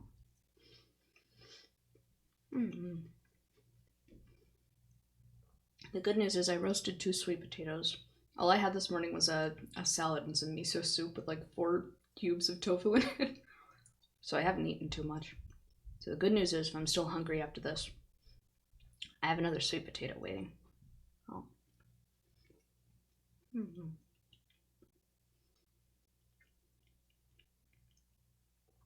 What did you guys have for breakfast or lunch, I guess, at this point?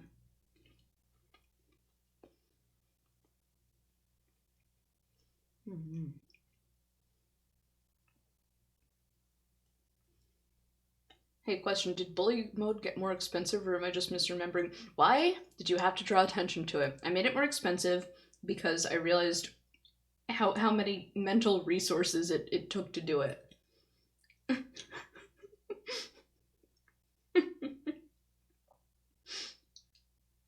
Its value was more expensive, okay?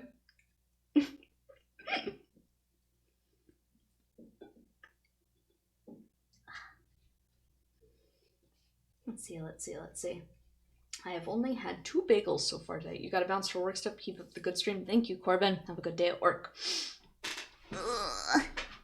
I'll be having pho soon. Oh, it sounds really good. Hitsure kamimashita. You had eggs? Oh, what kind of eggs? I had a waffle this morning. You posted it in cooking. Oh, I want to see. Jeez, hold on. Chotto. Cooking.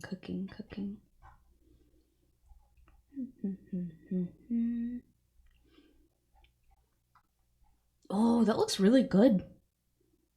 Jeez. Let's see. Doubled the price. Yeah, it was embarrassing. I'm just having some pasta with rosemary, olive oil, and Parmesan lemon pepper and some sous vide chicken thigh. God! Please cook for me, Mel. I could afford it now, but now I can't. That's fine. That's fine. Misty-on, you're not allowed to make fun of me for being bad at insults. When have I ever made fun of you for being bad at insults when I'm bad at them too?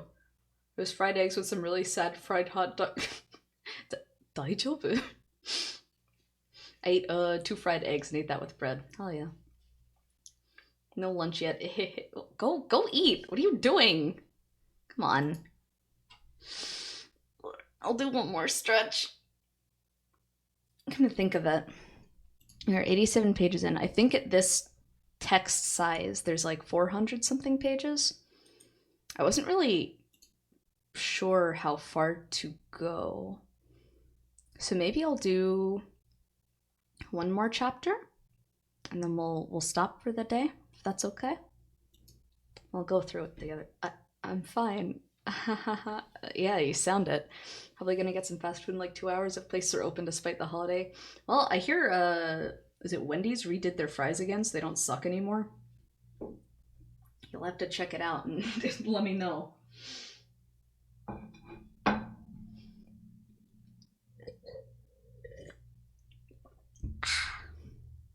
I simply cannot afford. Please eat something.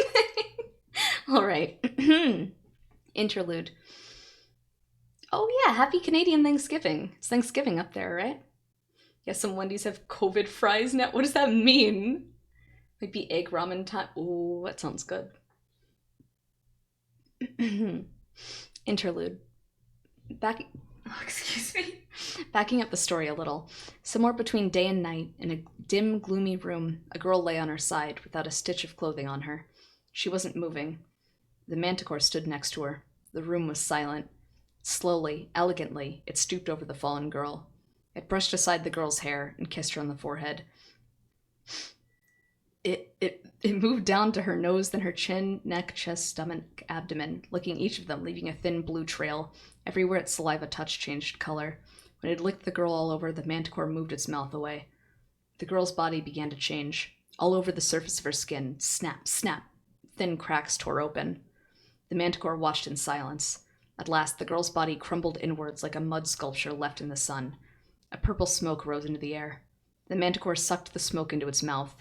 The smoke rose and rose, but the manticore never stopped breathing it in, like a fish tank with the plug removed, sucking it all away. Its throat moved, swallowing it down. More like Mantivore. Shut up! When it had swallowed the last puff, the manticore ran its tongue over its beautiful lipstick-red lips. A drop of liquid slipped from the corner of its mouth and rolled off its chin. This drop of liquefied smoke was the cover. I can't talk. Oh my god, it was the color of blood and flesh. There was no other trace of the girl or the smoke. Oh ho ho! Oh ho ho! Oh ho ho ho ho ho! In the darkness, the manticore laughed. Her name was Ancient Persian, and it meant man-eater. That delicate laugh bloomed like a morning rose, triumphantly extolling its evil. He's vaping the girl! Somebody stop him! He's vaping her! Oh, that wasn't supposed to be a joke. That wasn't supposed to be a pun. That's not the kind of joke I would make. I was thinking of the scene from Troll 2 where he's like, he's eating her and then he's gonna eat me. I promise this. Oh, fuck, Jesus Christ. Okay, anyway, thank you. Anyway. Fuck! Chapter 2, The Return of the Fire Witch. No, please. I'm gonna cry. Not that kind of person.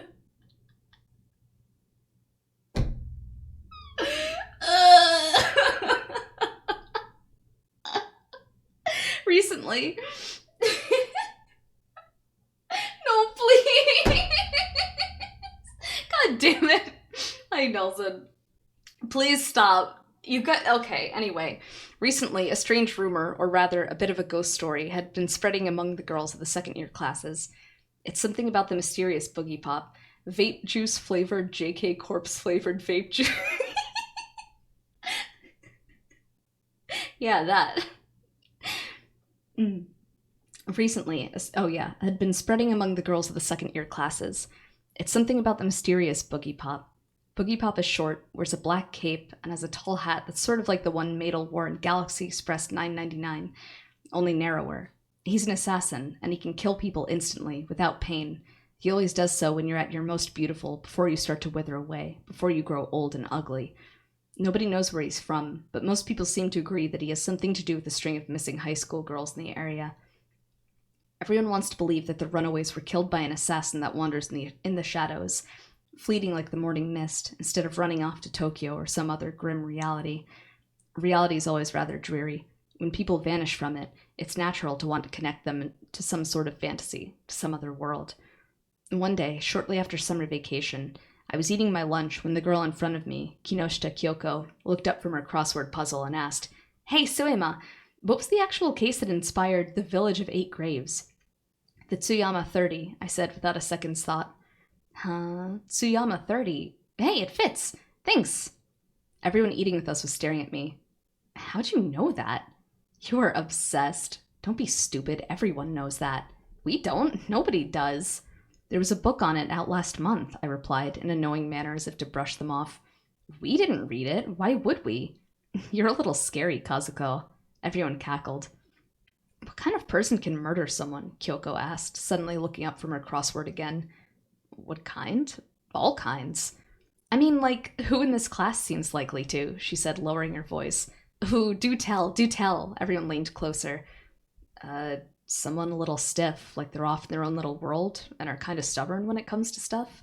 Even as I said it, I knew I might as well be saying her name. "So, Kirima Nagi?" "Yep, first name out. The most notorious student in our class. She was skipping today. Apparently. No sign of her all morning." Well, she's not normal, that's for sure."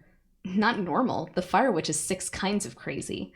"She skipped 2 days since the new term started. Wonder if she'll even bother coming tomorrow." "She might as well not. Even when she does come, she causes trouble the moment she steps through the gates and gets herself sent right back home." Haha, sounds like her. "So as far as killing goes, I hear she actually is." "How so?" "You know, one slip and you miss your period." "Ah! Then she gets herself suspended before anyone notices and takes care of it." "I believe it." There was no evidence at all, but that didn't stop them from talking. Everyone was laughing, though, so I laughed with them. I didn't hate her like they did. Sure, she was trouble, but there was something about the way that she looked at people that was pretty cool. The way she didn't seem to care whether you were older or even a teacher, but just looked straight at you. "She's got no parents, right?"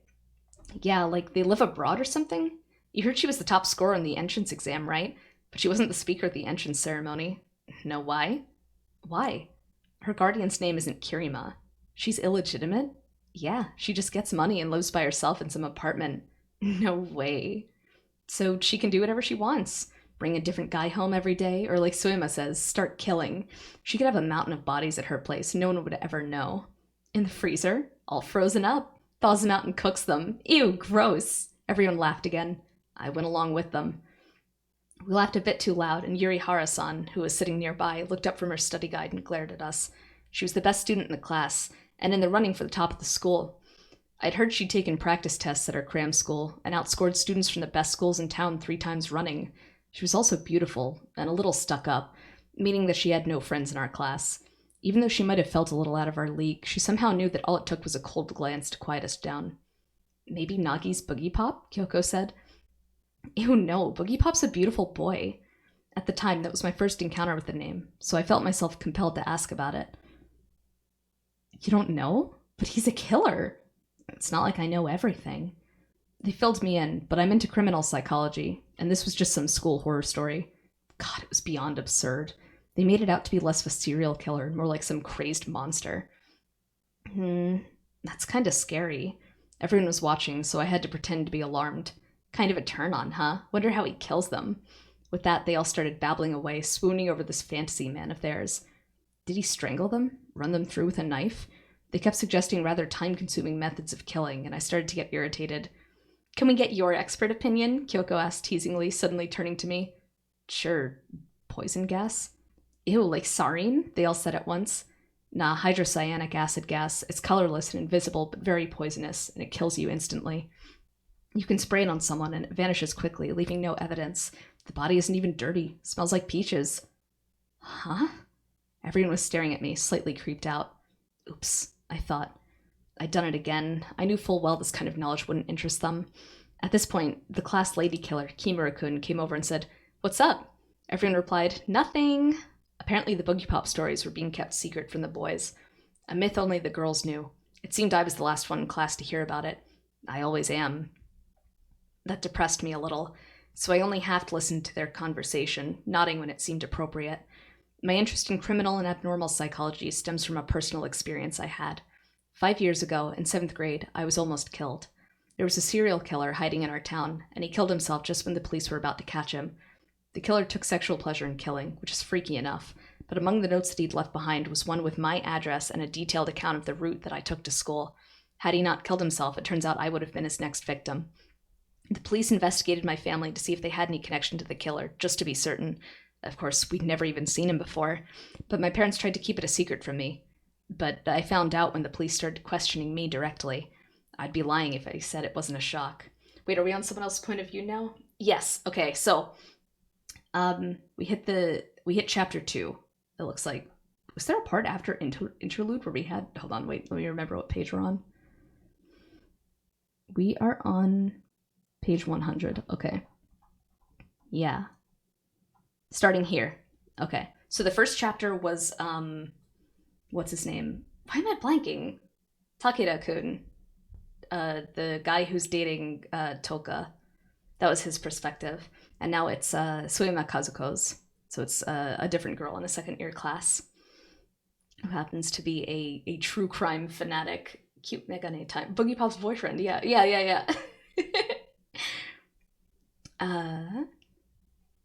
I'd be lying if I said it wasn't a shock, but more powerful than the shock was the unreal feeling that it gave me. My life had been in the hands of someone with no connection to me at all. I just couldn't wrap my head around the idea, which is exactly how I got interested in that sort of thing to begin with. I never told my friends why. I knew they'd look at me differently if I did. The psycho liked her, they'd say, which is more than a good enough reason to put me on the bullied list. It was a bit too harsh of a truth to laugh off.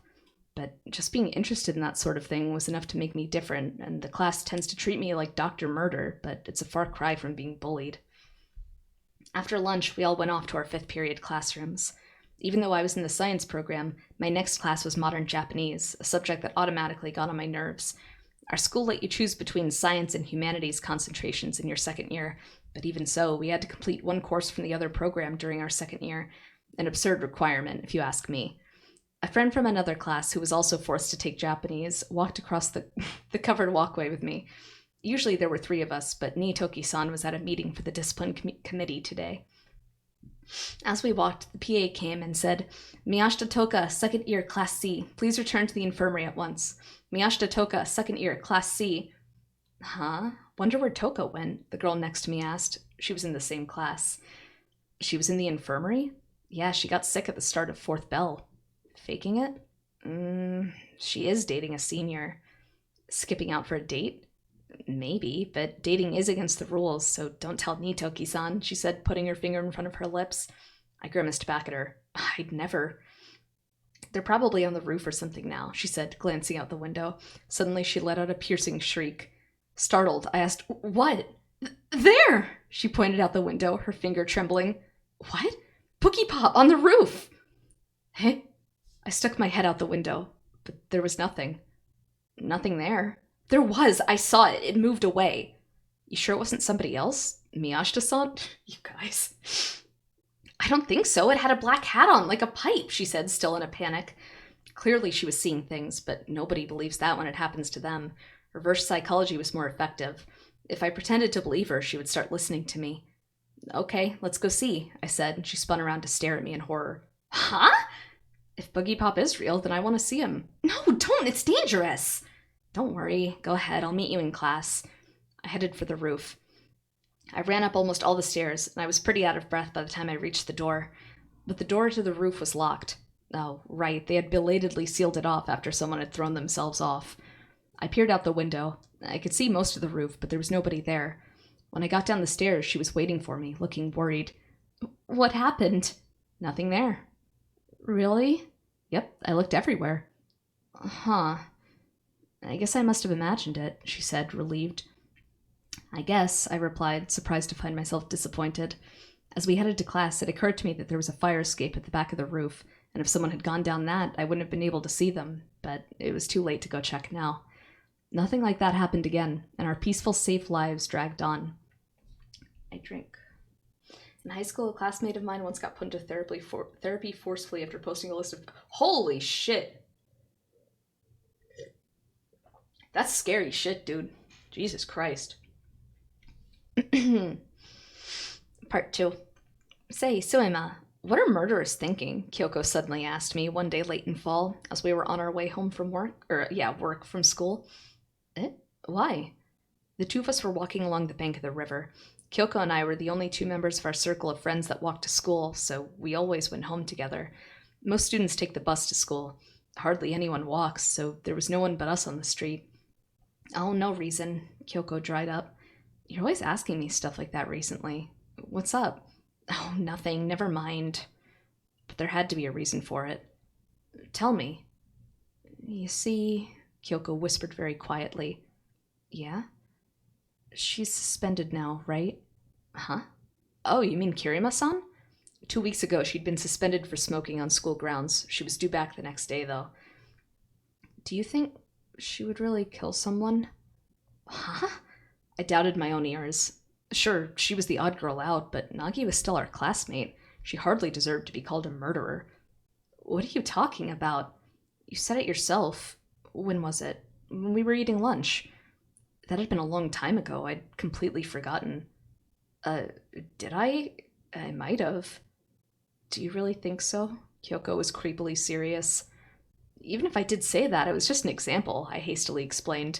Kyoko's expression didn't change. The girl's scary. Well, I'll grant that she's not easy to get to know. She did something to this girl I know. She hasn't been the same since. Her voice trembled. She meant it. She wasn't kidding. Something? What? Threatened her, I think. For money? Kyoko shook her head. No, not money. She's rich, you know. Yeah, she has her own apartment. Then what? Kyoko didn't answer. Like anyone on Earth would, I told her that I could keep a secret, but she still didn't say anything, so I asked, does it have anything to do with why Kirima got suspended? I don't know. You don't know? I feel like she got herself suspended because of it, Kyoko said, but I didn't follow. Come to think of it, Nagi had not been suspended for smoking, but for having a cigarette in her lips. And the place she'd been caught, the teacher's restroom, it would have been extremely strange if she had not been caught. A female teacher had found her, and Nagi had glared at her so fiercely that she fled and got a male teacher, making quite a fuss. She made no excuses, or apologies. She never did.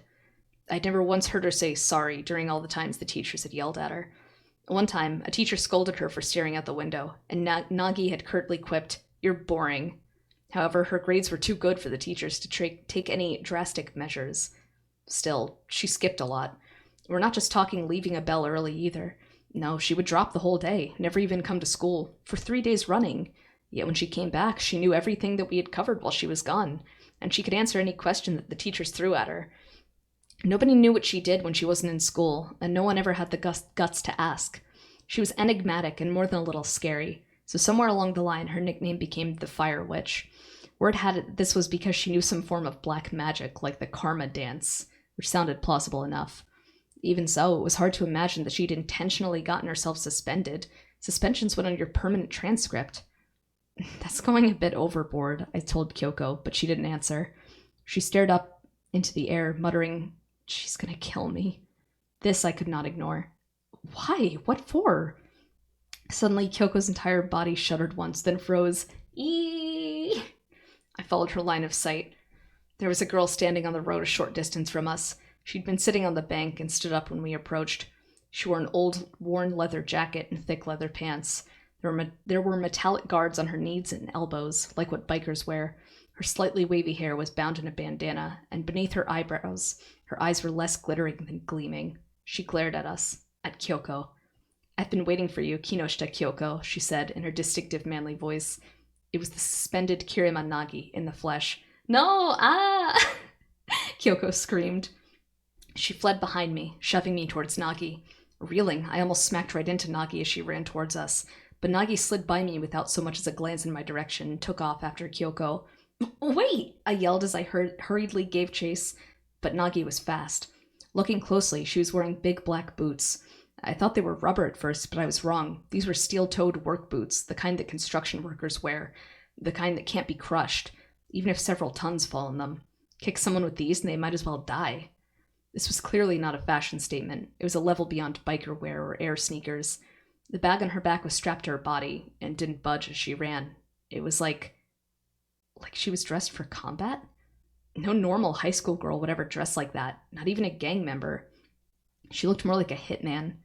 "Help me!" Kyoko yelled. Nagi snarled back, "You call for help and you'll have to talk to the cops." That shut Kyoko up. She stopped in her tracks. That was enough for Nagi. She closed the distance between them and tackled her mercilessly from behind. Both girls hit the ground, sliding down the riverbank. Catch her in the rhyme moment. I'm streaming early. Wow, yeah, I had the day off work, so I thought I'd stream a little early. Wheezing, I caught up to them to find Nagi twisting Kyoko's arm behind her. It looked just like a hold from something I'd seen on TV, like judo or kung fu.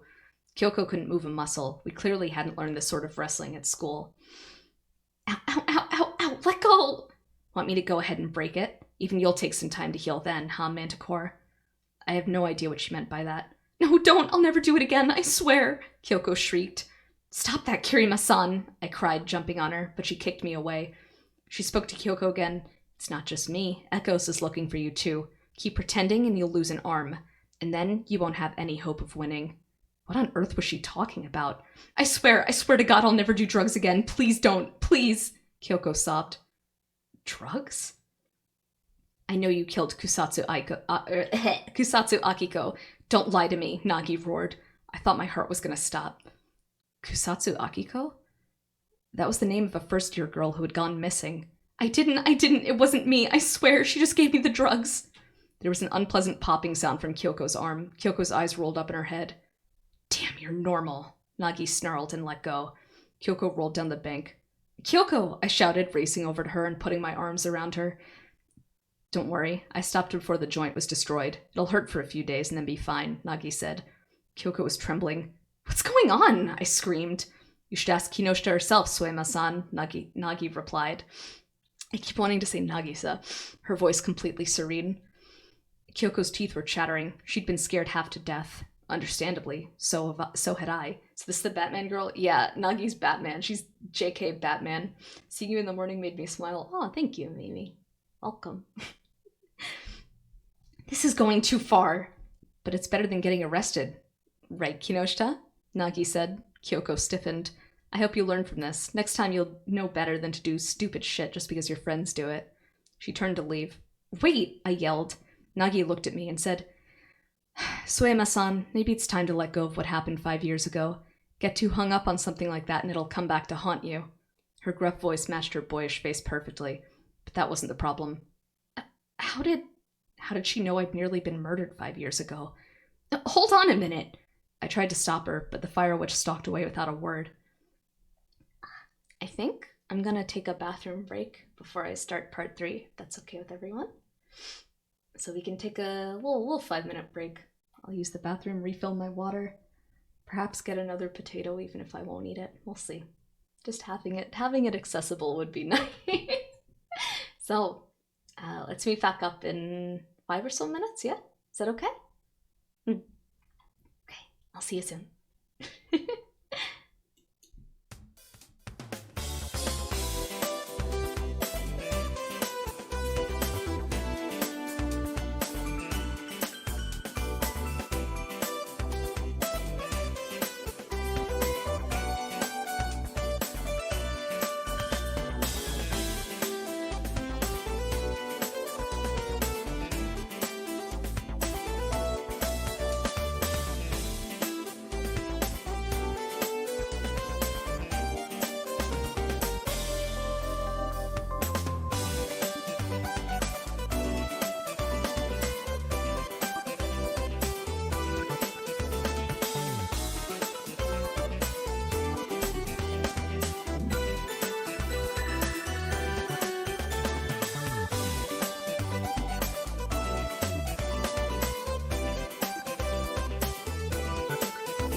I drank my water too fast and it went up my nose. How's everyone else doing?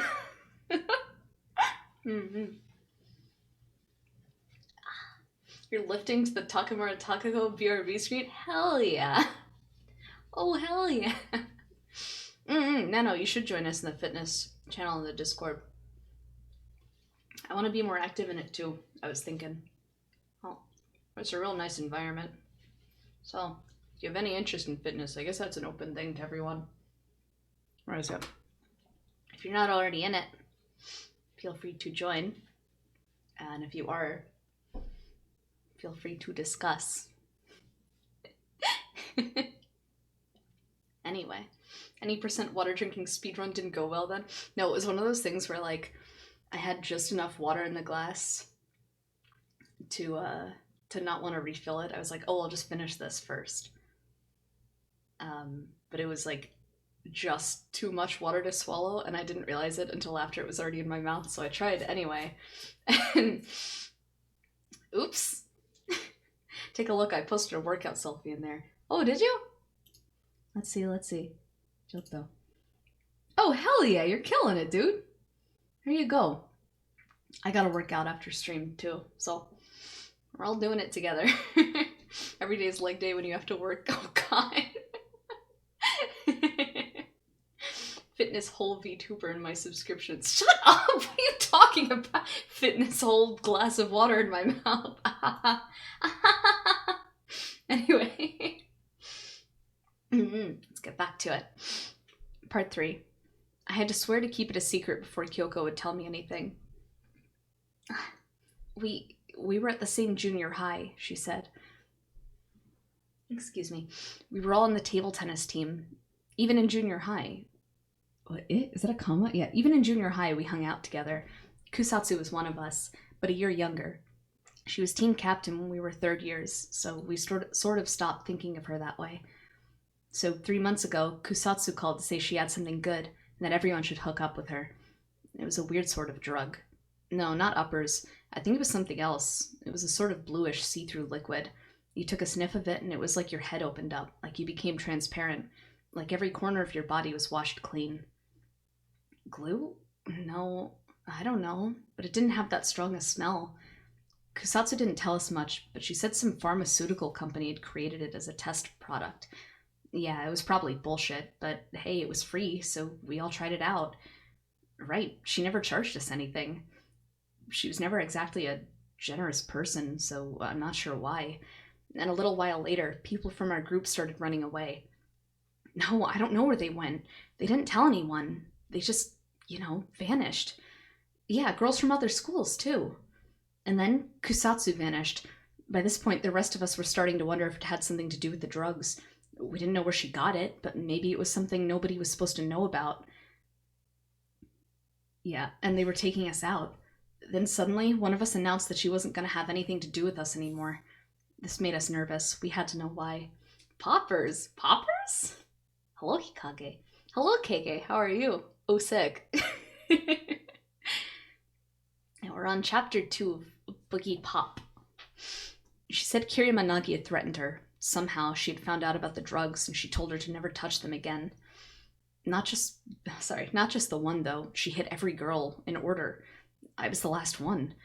Started 2 weeks ago, right after she was suspended.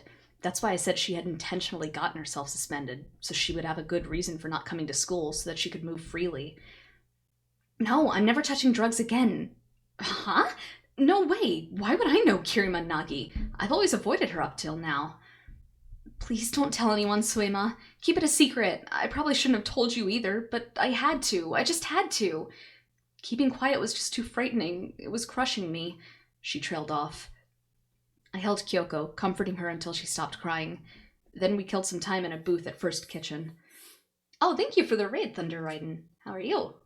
Let me get you a little shout out. Thunder Aiden, excuse me. I don't know why I wrote that as Thunder Raiden. That work? Yeah? Okay. Playing Call of Duty? Oh, how was it?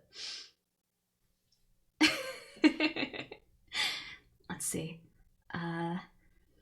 I held Kyoko, comforting her until she stopped crying. Then we killed some time in a booth at First Kitchen so that her face could return to normal before I took her back home. Please scroll. Okay. It was night by then, and as I walked through the darkened streets, I thought things over. Her fragmented story suggested that she'd only seen a small part of what was really going on. I couldn't guess much from what she'd told me, but it sounded like she hadn't been one of the ringleaders of this group of ex-table tennis team players. More likely, she did whatever the much less stable girls told her to do. Just a third wheel, hanging on to the cool kids. She wasn't even a victim. She was just in the wrong place at the wrong time. Nagi had said that Kusatsu Akiko had been killed, and she knew about my past. But how? Who was she? Should I tell the school? Or the police? But I promised Kyoko. If word got out that Kyoko had done drugs, that would be it for her. She'd be finished. It wouldn't end at suspension either. She'd be expelled as an example to the other students. I didn't want to do that to her. It was very dark outside. The streetlight above me had clearly not been changed in years, and it was flickering madly. I stopped walking. I opened my bag under the unsteady light, and thanks to my bad habit of carrying far too much stuff around with me all the time, I had the class directory with me. It listed not only phone numbers, but also addresses. I looked at the address of the person 3 names before my own. Somewhat surprisingly, Kirima Nagi, like me, lived close to school. I could walk there. Okay, let's do it. I snapped my bag closed and walked as fast as I could in that direction. But why did I have to meet her? Kyoko, who was actually part of it, was running away as fast as she could. That was the more natural reaction. Anyone normal would do the same. I was clearly a third party. I had nothing to do with anything. But I didn't like that. 5 years ago, things had all happened without me knowing about them. I only found out when everything was finished. My own will played no part in the matter. If there was danger, I wanted to see it. That's why I had chased after Boogiepop, even though there was clearly no such thing. It was all the same to me. I didn't care what it was. I just wanted to confront something. No more blissful ignorance for me. Kirima Nagi might really be a witch. I hoped she was. I was standing on the right street, but there were no apartment buildings, only houses. I checked the address again and again, but I was clearly in the right place. But I couldn't find any house with the name Kirima on the gate. Checking the directory again, I noticed that it had Taniguchi written in very small characters next to it. She must live there.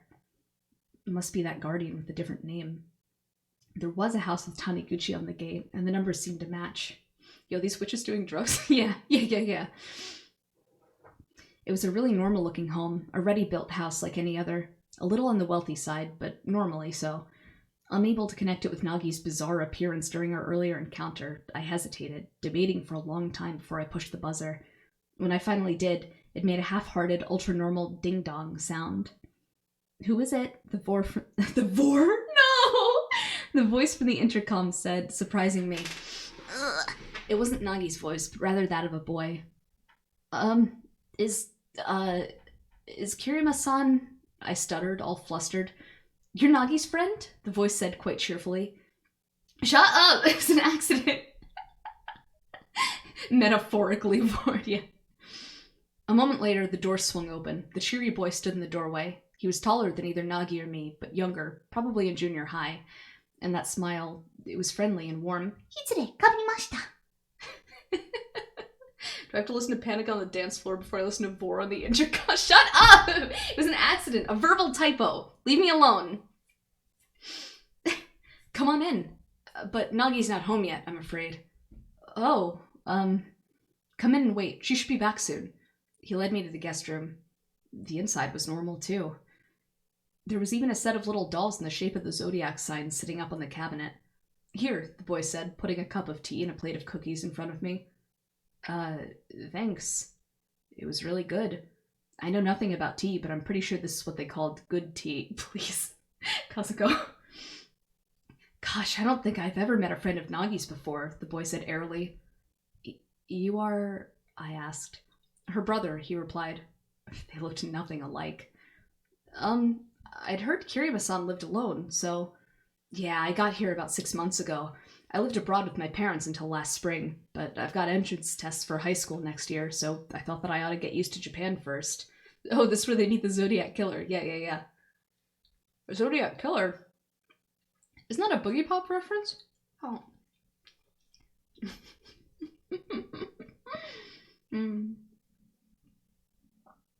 Your parents... Nagi had parents after all, but why was their name Taniguchi? Oh, Nagi had parents after all, but why was their name Taniguchi?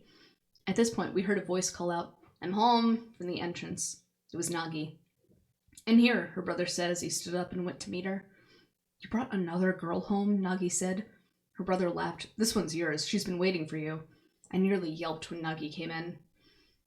She'd changed into her school uniform, like she'd just come home from school. "Oh, it's you," Nagi said quietly as I stood there speechless. "Let's go upstairs." Following her lead, we went upstairs to her bedroom. The polar opposite of downstairs, her room was free of decoration, nothing but computers and books. One bed, 2 desks. One was for studying, apparently, since the surface was empty. The other desk was for a computer, or should I say, computers. Oh, thank you for the sippy bet. Hold on.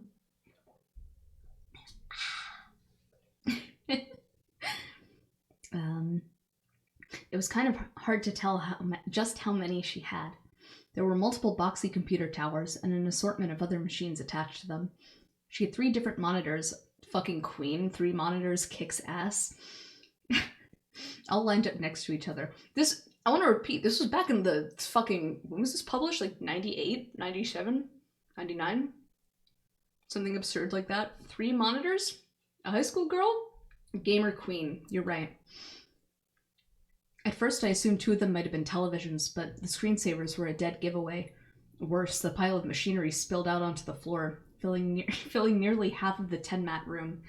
It felt less like a girl's bedroom and more like some mad hacker's secret lair. Much to my surprise, there were no signs of any black magic books at all. All the books that lined Nagi's shelves were merely an assortment of reference books and difficult-looking hardcover tomes. Still, Nagi's collection of computer software boxes looked to have her book collection beat. I have 4, but I have to use 2 for work and 2 for fun. Please. I only have the 1, and then my tablet with a screen is the second one. The computer that I built, I don't know if I talked about this on stream, the computer I built has like 1 working HDMI port and 1 working display port, I think. So if I want more monitors, I have to do some kind of splitting shit. I don't know. I gotta work it out. I could have more if I updated my graphics card. The graphics card is ancient, but those are also hella expensive, so that comes in time, I think. Nagi pulled the chair out from the study desk and offered it to me. "Sit." "Okay," I said, and did. Surprised, Nagi grinned. "By Masaki. Everyone thinks I live alone." Yeah, I didn't know you had a brother." "He's not my brother. We're not related," Nagi replied, shaking her head. "He's my mom's second husband's son from a previous marriage." He's my mom's second husband's son from a previous marriage. He's a good kid, but a bit too good at manipulating me. Gonna grow up to be a real Don Juan. Sad. "So that's why his name's..." "Right, my mom's husband's name. I kept the old one." Why?" "'Cause I got a father complex," Nagi replied. I couldn't tell if she was joking. "Your father is..." "I thought you'd know. Kirima Seichi wrote a lot of books." "Huh?" I interrupted rather loudly. "You're kidding!" "Nope." "But the writer, Kirima Seichi?" Of course I knew him. I'd learned most of what I knew about criminal psychology or depth psychology from his books.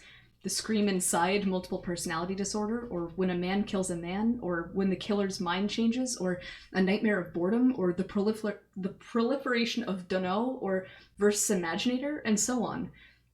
He'd written far more summaries, essays, and commentaries than novels. In fact, I'd never read any of his actual novels, just his scientific writings. He called himself a modern-day Enlightenment thinker, which was kind of hokey, but he did write an incredible number of books. That's my dad. He's dead now, though. Yeah, I knew that, but really? No, I mean, really? Why would I lie? I know, but still. You didn't think I had a strange name? Never occurred to me. Wonder why not? Even as I asked, I knew the answer. I'd unconsciously convinced myself that Kirima Seichi or any other writer was hardly likely to live near me. Perhaps I wanted the people that I admired so much to live in some higher realm of existence than I did.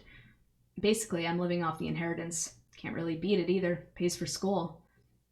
Really? But your mother, she wasn't married to him anymore. I got everything. She tossed her half away on her own. She was already a Taniguchi, and she didn't want anything to do with Kirima. That took care of taxes, so I pay rent here. There I was, just some normal girl from a typical middle-class nuclear family, just sitting and listening to the Fire Witch herself talking about her atypical life. Her whole situation just felt sort of unreal to me. It's no wonder she acts the way she does. She'd hardly even been brought up in anything close to a proper environment. Oh. Good luck getting a GPU these days? Yeah, fucking A. I use one of those, are they called micro ATXs, I think? It's like a small computer, so I can't just get whatever graphics card I want either. Even so, there was something I had to ask. So, what? What's the reason? Yeah, why'd you save Kyoko? My, you call that saving? Nagi looked pleased. She told me everything. She got on some weird drug. You saved all the girls from that, right?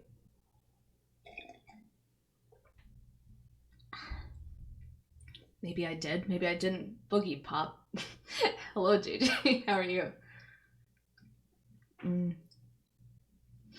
Why? How'd you find out? What did you do about it?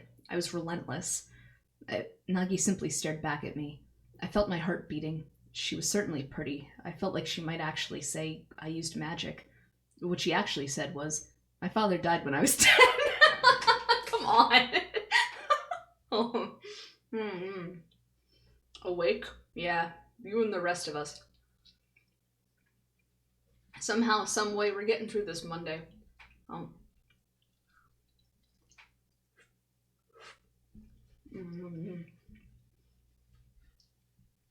Oh, if you're looking for a low profile just to power some monitors, you can find some 1030s on the market for about MSRP. Really? I'm gonna jot that down. Stand by. My dad died, let's go!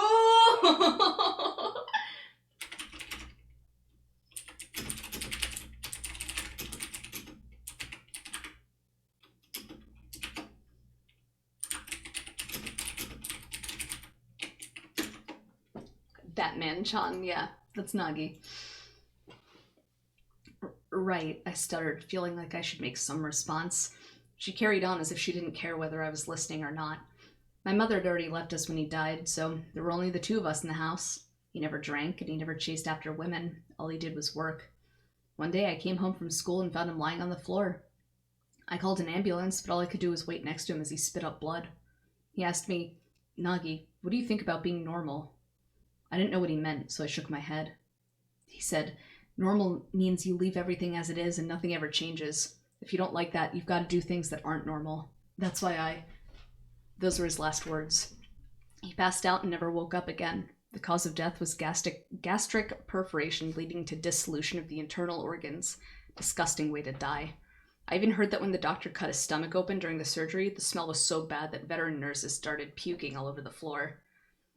So what? I don't know. I just kind of gave up living normal after that. She stopped. When I said nothing in response, she added, it's a messiah complex. Really?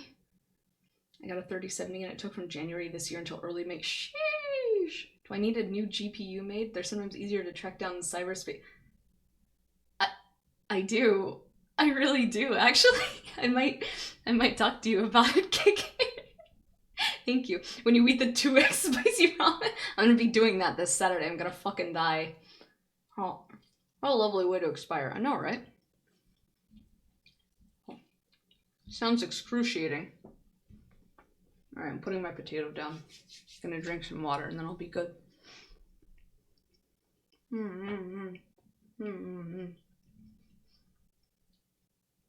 Remind me to wake up early for Thursday? Or Saturday? Yeah, Thursday for Saturday.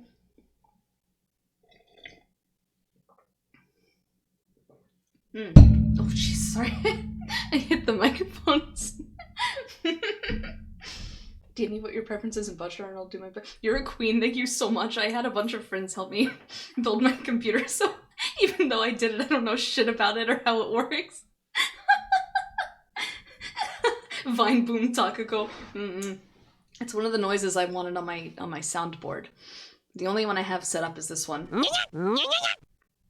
So I can do that on command, but I want some more. KK here to give Takako access into the digital superhighway. So lucky to know this digital tenchi. I'm a... Oh. I'm a...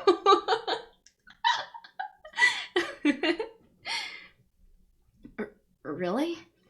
From her face alone, you would think her a demure beauty. I found myself staring at her delicate lips, somehow unable to meet her eyes.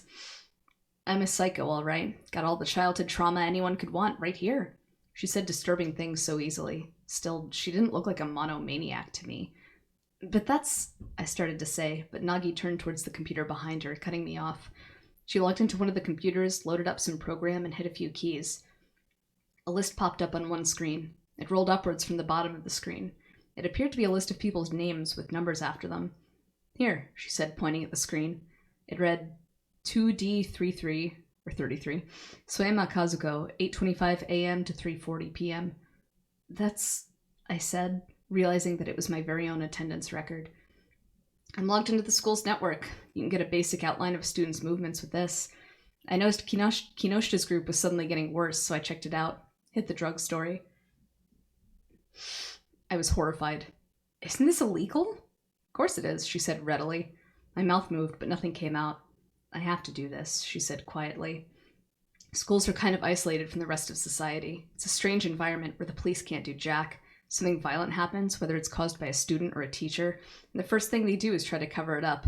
Even if someone dies, they'll take a cue from the Times and claim that it was a suicide caused by bullying, find some students who look like bullies and just expel them for it. And that may well end up being enough half the time. True, but I know it's wrong, but someone's gotta do it. We sure as hell can't expect the teachers to. That's not what I mean, but who was this girl? Who would intentionally get herself suspended to do any of this? So I know what mindset to get into. Is this novel good or bad but fun? This novel's very, very good. Very good. It's one of those like multiple perspectives depending on the chapter one. So we're on the second chapter right now. Not gonna lie, this is my first time hearing all of it and it kind of bangs. It's very good. It's my fave. Damn, I needed someone like Nagi back in high school. Didn't we all need a Nagi? A messiah complex. It was a creepy type of megalomania in which you believed yourself to be some sort of savior. In Kiryu Maseichi's books, there was a case where a middle-aged man believed himself to be Batman. I forgot they directly reference it. Where a middle-aged man believed himself to be Batman, put on a costume, and attacked an acquitted murderer suspect. He wound up being killed himself, and the killer walked a second time, pleading self-defense.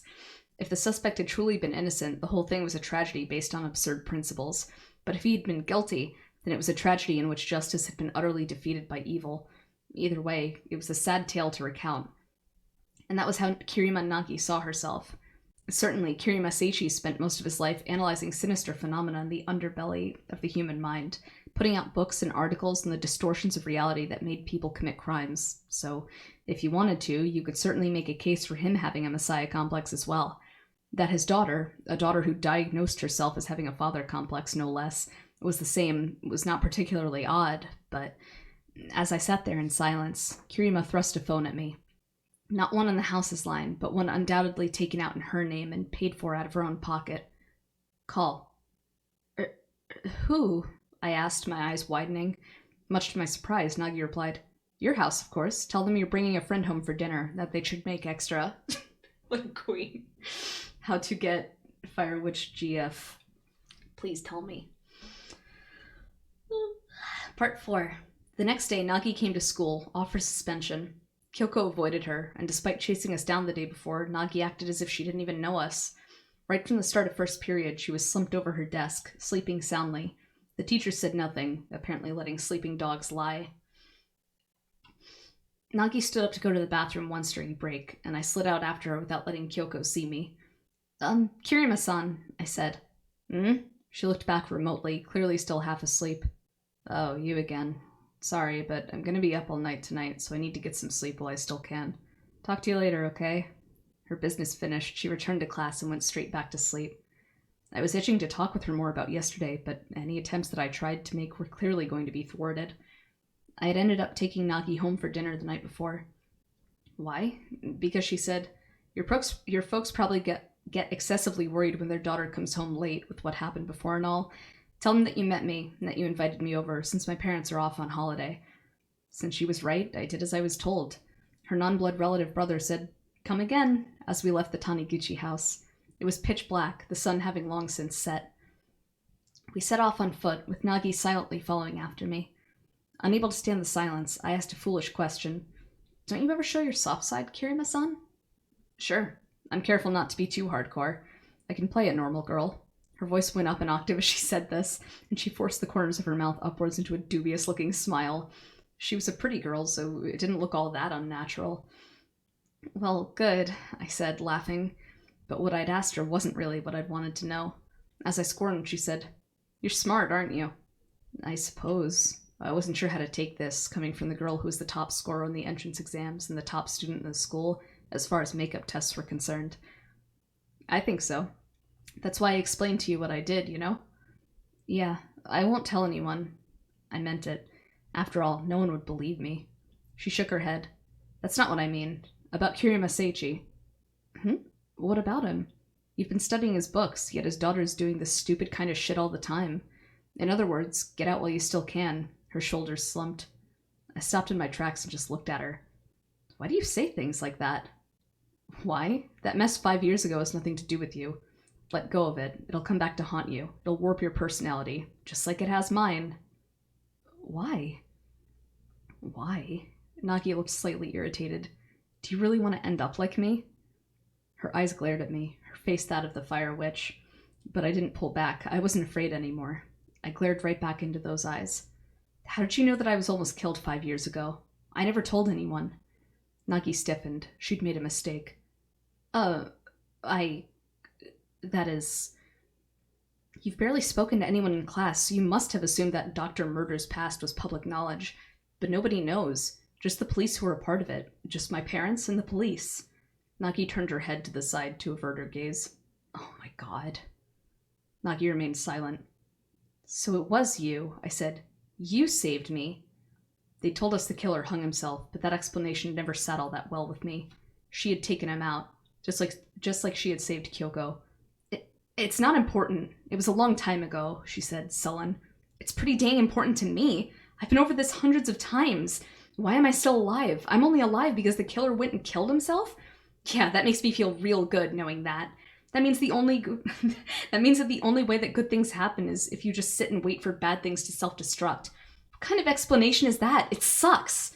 And you know what else sucks? That there's nothing we can do to make the world a better place." Yes, that was it. Justice might well prevail in the end, but ordinary people like me had no guarantee of surviving that long. We might get killed on the whim of some serial killer first, but knowing that there were some people fighting for us, that would make things a lot easier to bear. If we knew these people had saved us, we'd feel much more alive than if we only survived because the bad guy just up and killed himself. "That wasn't me," Nagi said coldly. "Liar." "That was Boogiepop, ultimately."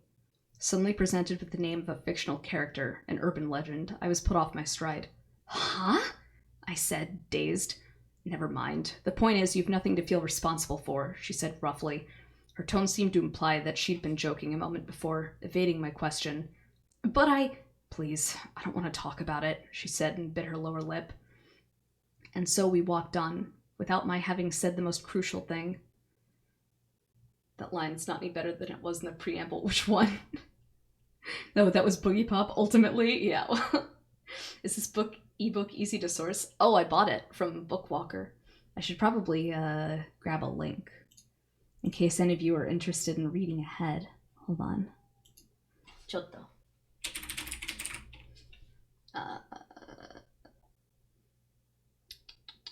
Just in case. You can buy it here. And there's a free preview. This is where Boogiepop ultimately parappa. What the fuck are you talking about? Thank you, of course. The physical copy for it is sold in omnibus form. So it's like the first 3 and then the second 3. And then I think they stopped translating. It's been like a few years. No one really knows why. I'm frustrated. But Do I have to use Bookwalker before I play Metal Gear Solid Peace Walker? Yes, you do. As third period began, Nagi was still asleep. I found myself staring vacantly at the curve of her back. She looked so isolated, so lonely. I imagined saying so much to her. Stuff like, Kiriyama-san, all I wanted to do was thank you. Thank you for saving me. If you can't repay the person who saved your life, then there's something wrong with the world, right? Sadly, I couldn't imagine how she would respond. Her body twisted on her desk. As she did this, she moaned aloud. The teacher finally lost it and shouted, Kirima! Nagi's head rose slowly from her desk. What did I say? Or what did I just say? On second thought, prove this formula. The teacher slapped the blackboard behind me. His handwriting wasn't legible at the best of times, and having it rubbed away in places didn't help matters. All this made it next to impossible to read the whole equation if you hadn't taken notes during this lecture. Hello, Valzova, how are you? Isn't Bookwalker the new Final Fantasy XIV expansion? Oh, I don't know. Nagi narrowed her eyes, staring at the board for a moment, and said, A is less than B. AB is greater than C. When C is a rational number, x equals 24, y equals 17 over 3, z equals 7. And she flopped back on her desk. The teacher's face turned beet red. She was right. We all giggled, but Nagi ignored us and went right back to sleep. It was just another typical school day. Her oddball behavior might be her way of preparing for her next fight, but to the casual onlooker, she just seemed insolent. I'm doing all right, thank you. We're just reading a light novel that I like very much called Boogiepop and Others. She stirred in her sleep again, moaning. The moans sounded oddly girlish, and I stifled a laugh. After all, the fire which had finished her suspension was back among us. Interlude. Echoes wandered the town. The clothes he'd procured a week before were now mere rags, and the police had nearly arrested him as a suspicious character, even though all he'd really done was just walk down the street. He'd been saved by some mysterious boy in a black hat, and managed to escape without hurting a soul. On the way here from the mountains, he'd already been forced to seriously injure 6 people. He knew the Manticore was near. But human towns were built too close together, and the people living in them all seemed to congregate together. He had no idea how to find the Manticore here. As the sky grew darker, he found himself in a back alley, and once more he collapsed on the ground. This time there were no people around. The alley smelled of rancid water. He looked up at the evening sky, but he couldn't see the stars here. In the mountains, he had been able to see them even in broad daylight, but he couldn't cry any longer. The boy in the black hat had told him, "You're chasing something. Cry when you've found it." This was true. He couldn't rest here. He had to stop the Manticore's slaughter. The Manticore was made from him. It was his child. She had the power of communication that even he lacked, not to mention the powers that let him blend in with this planet's ecological system. This transformation power, in particular, could do untold damage to the environmental balance of this planet's primarily human civilization and prevent him from carrying out his main objective. His objective. He had to fulfill it. That was why he'd been created. But the Manticore's existence was a hindrance to his objective, to his decision. He had to make a decision, one way or the other. That decision had to be rigorously balanced. Like him, the Manticore was alien to this planet and should not exist here. He had to dispose of her. He staggered to his feet. There was a scream. A young woman had come into the alley and caught sight of him. He waved his hands, trying to show that he meant no harm, but he didn't need to. "What are you doing here?" the woman asked, coming towards him. It had not been a scream of terror, but simply surprise. "Oh no, you're hurt! How did this happen?" On closer inspection, the woman was still a girl.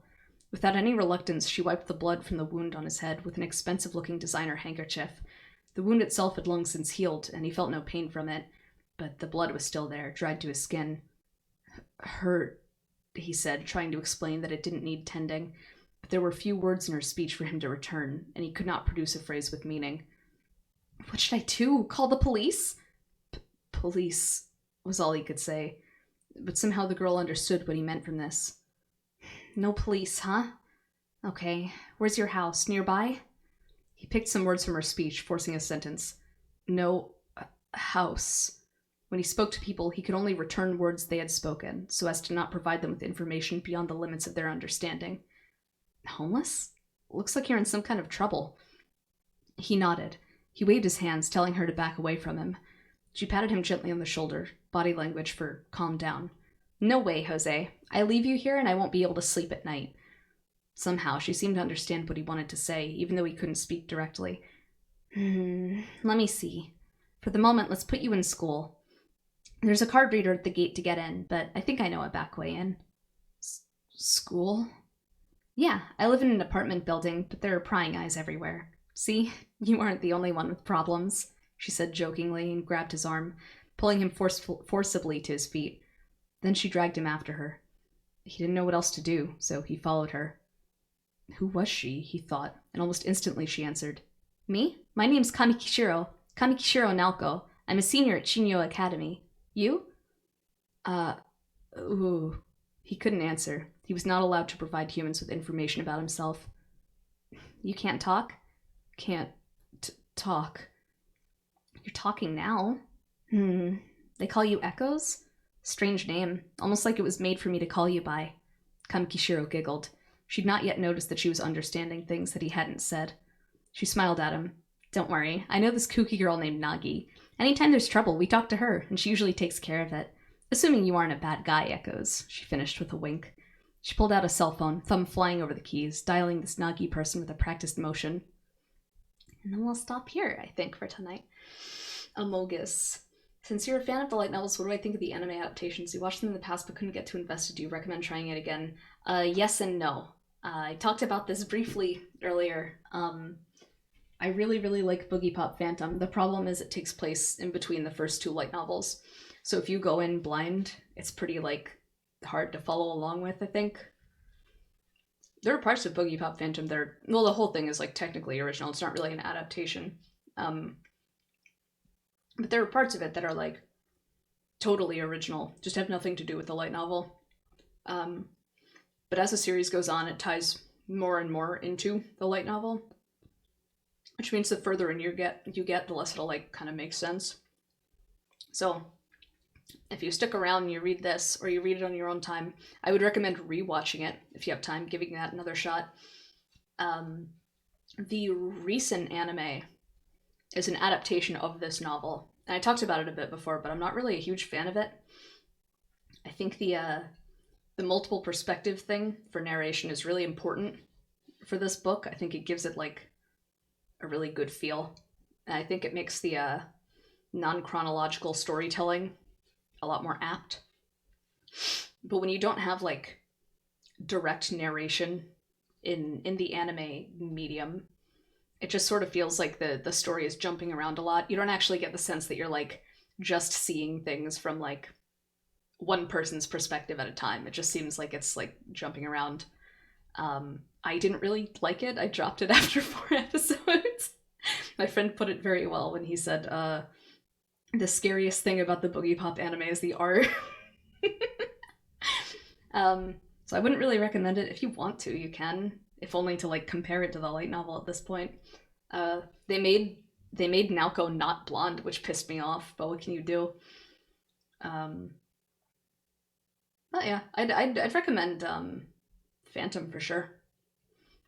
I know there's a live action movie for it too. I haven't seen it. I always wanted to.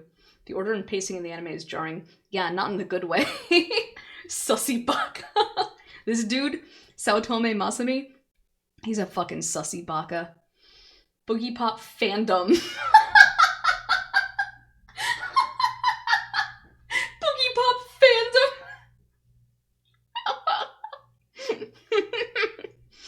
Well, let's see. Oh, I zoomed in. New to this bookwalker thing. Let me see. Please. Onegai. Just low. Okay. Yeah, it looks like there are only 5 chapters in this book. And we have finished 2 now. So I think now's a good time to stop for today. This is a little short stream. I haven't decided if I'll do the second part of this reading next week or later this week. But it's probably going to be next week because I'm trying to make sure I have time this week for prepping for Saturday because I had a lot to prep. But my next stream is on... Let me see. Let's review the schedule. Chotto. So we did our Boogiepop stream today. Thursday we're doing a part 2 to the spooky YouTube media share one. I've been looking forward to that. That's at 7 p.m. normal-ish time. And then on Saturday at 3 p.m. we're doing a 6-month anniversary, so please come. I have so much planned. I'm very excited. I've been working very hard. Perfect timing. Me phone's dying. Oh, perfect. Thank you for the stream, Takako. Thank you. Really. Oh, thank you, Mars. I appreciate it. Happy I could finally catch you live. Oh, well, thank you, Yoshi. I appreciate it. Setting the alarm for Saturday. Hell yeah. Let me go back here. Wait. Nice. And we'll just chill a bit in the meantime while I find someone to raid. I'm not sure who streams around this time, so let's find out, huh? Let's see. Thank you for streaming. Looking forward to seeing you on Saturday. Of course! Thanks for streaming. Thank you for coming. Though.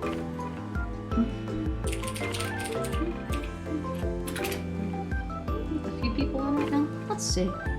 Let's give it a look. We've got I don't think I've rated Uti before, but she's playing Witch's House, which is a banger. Let's do that.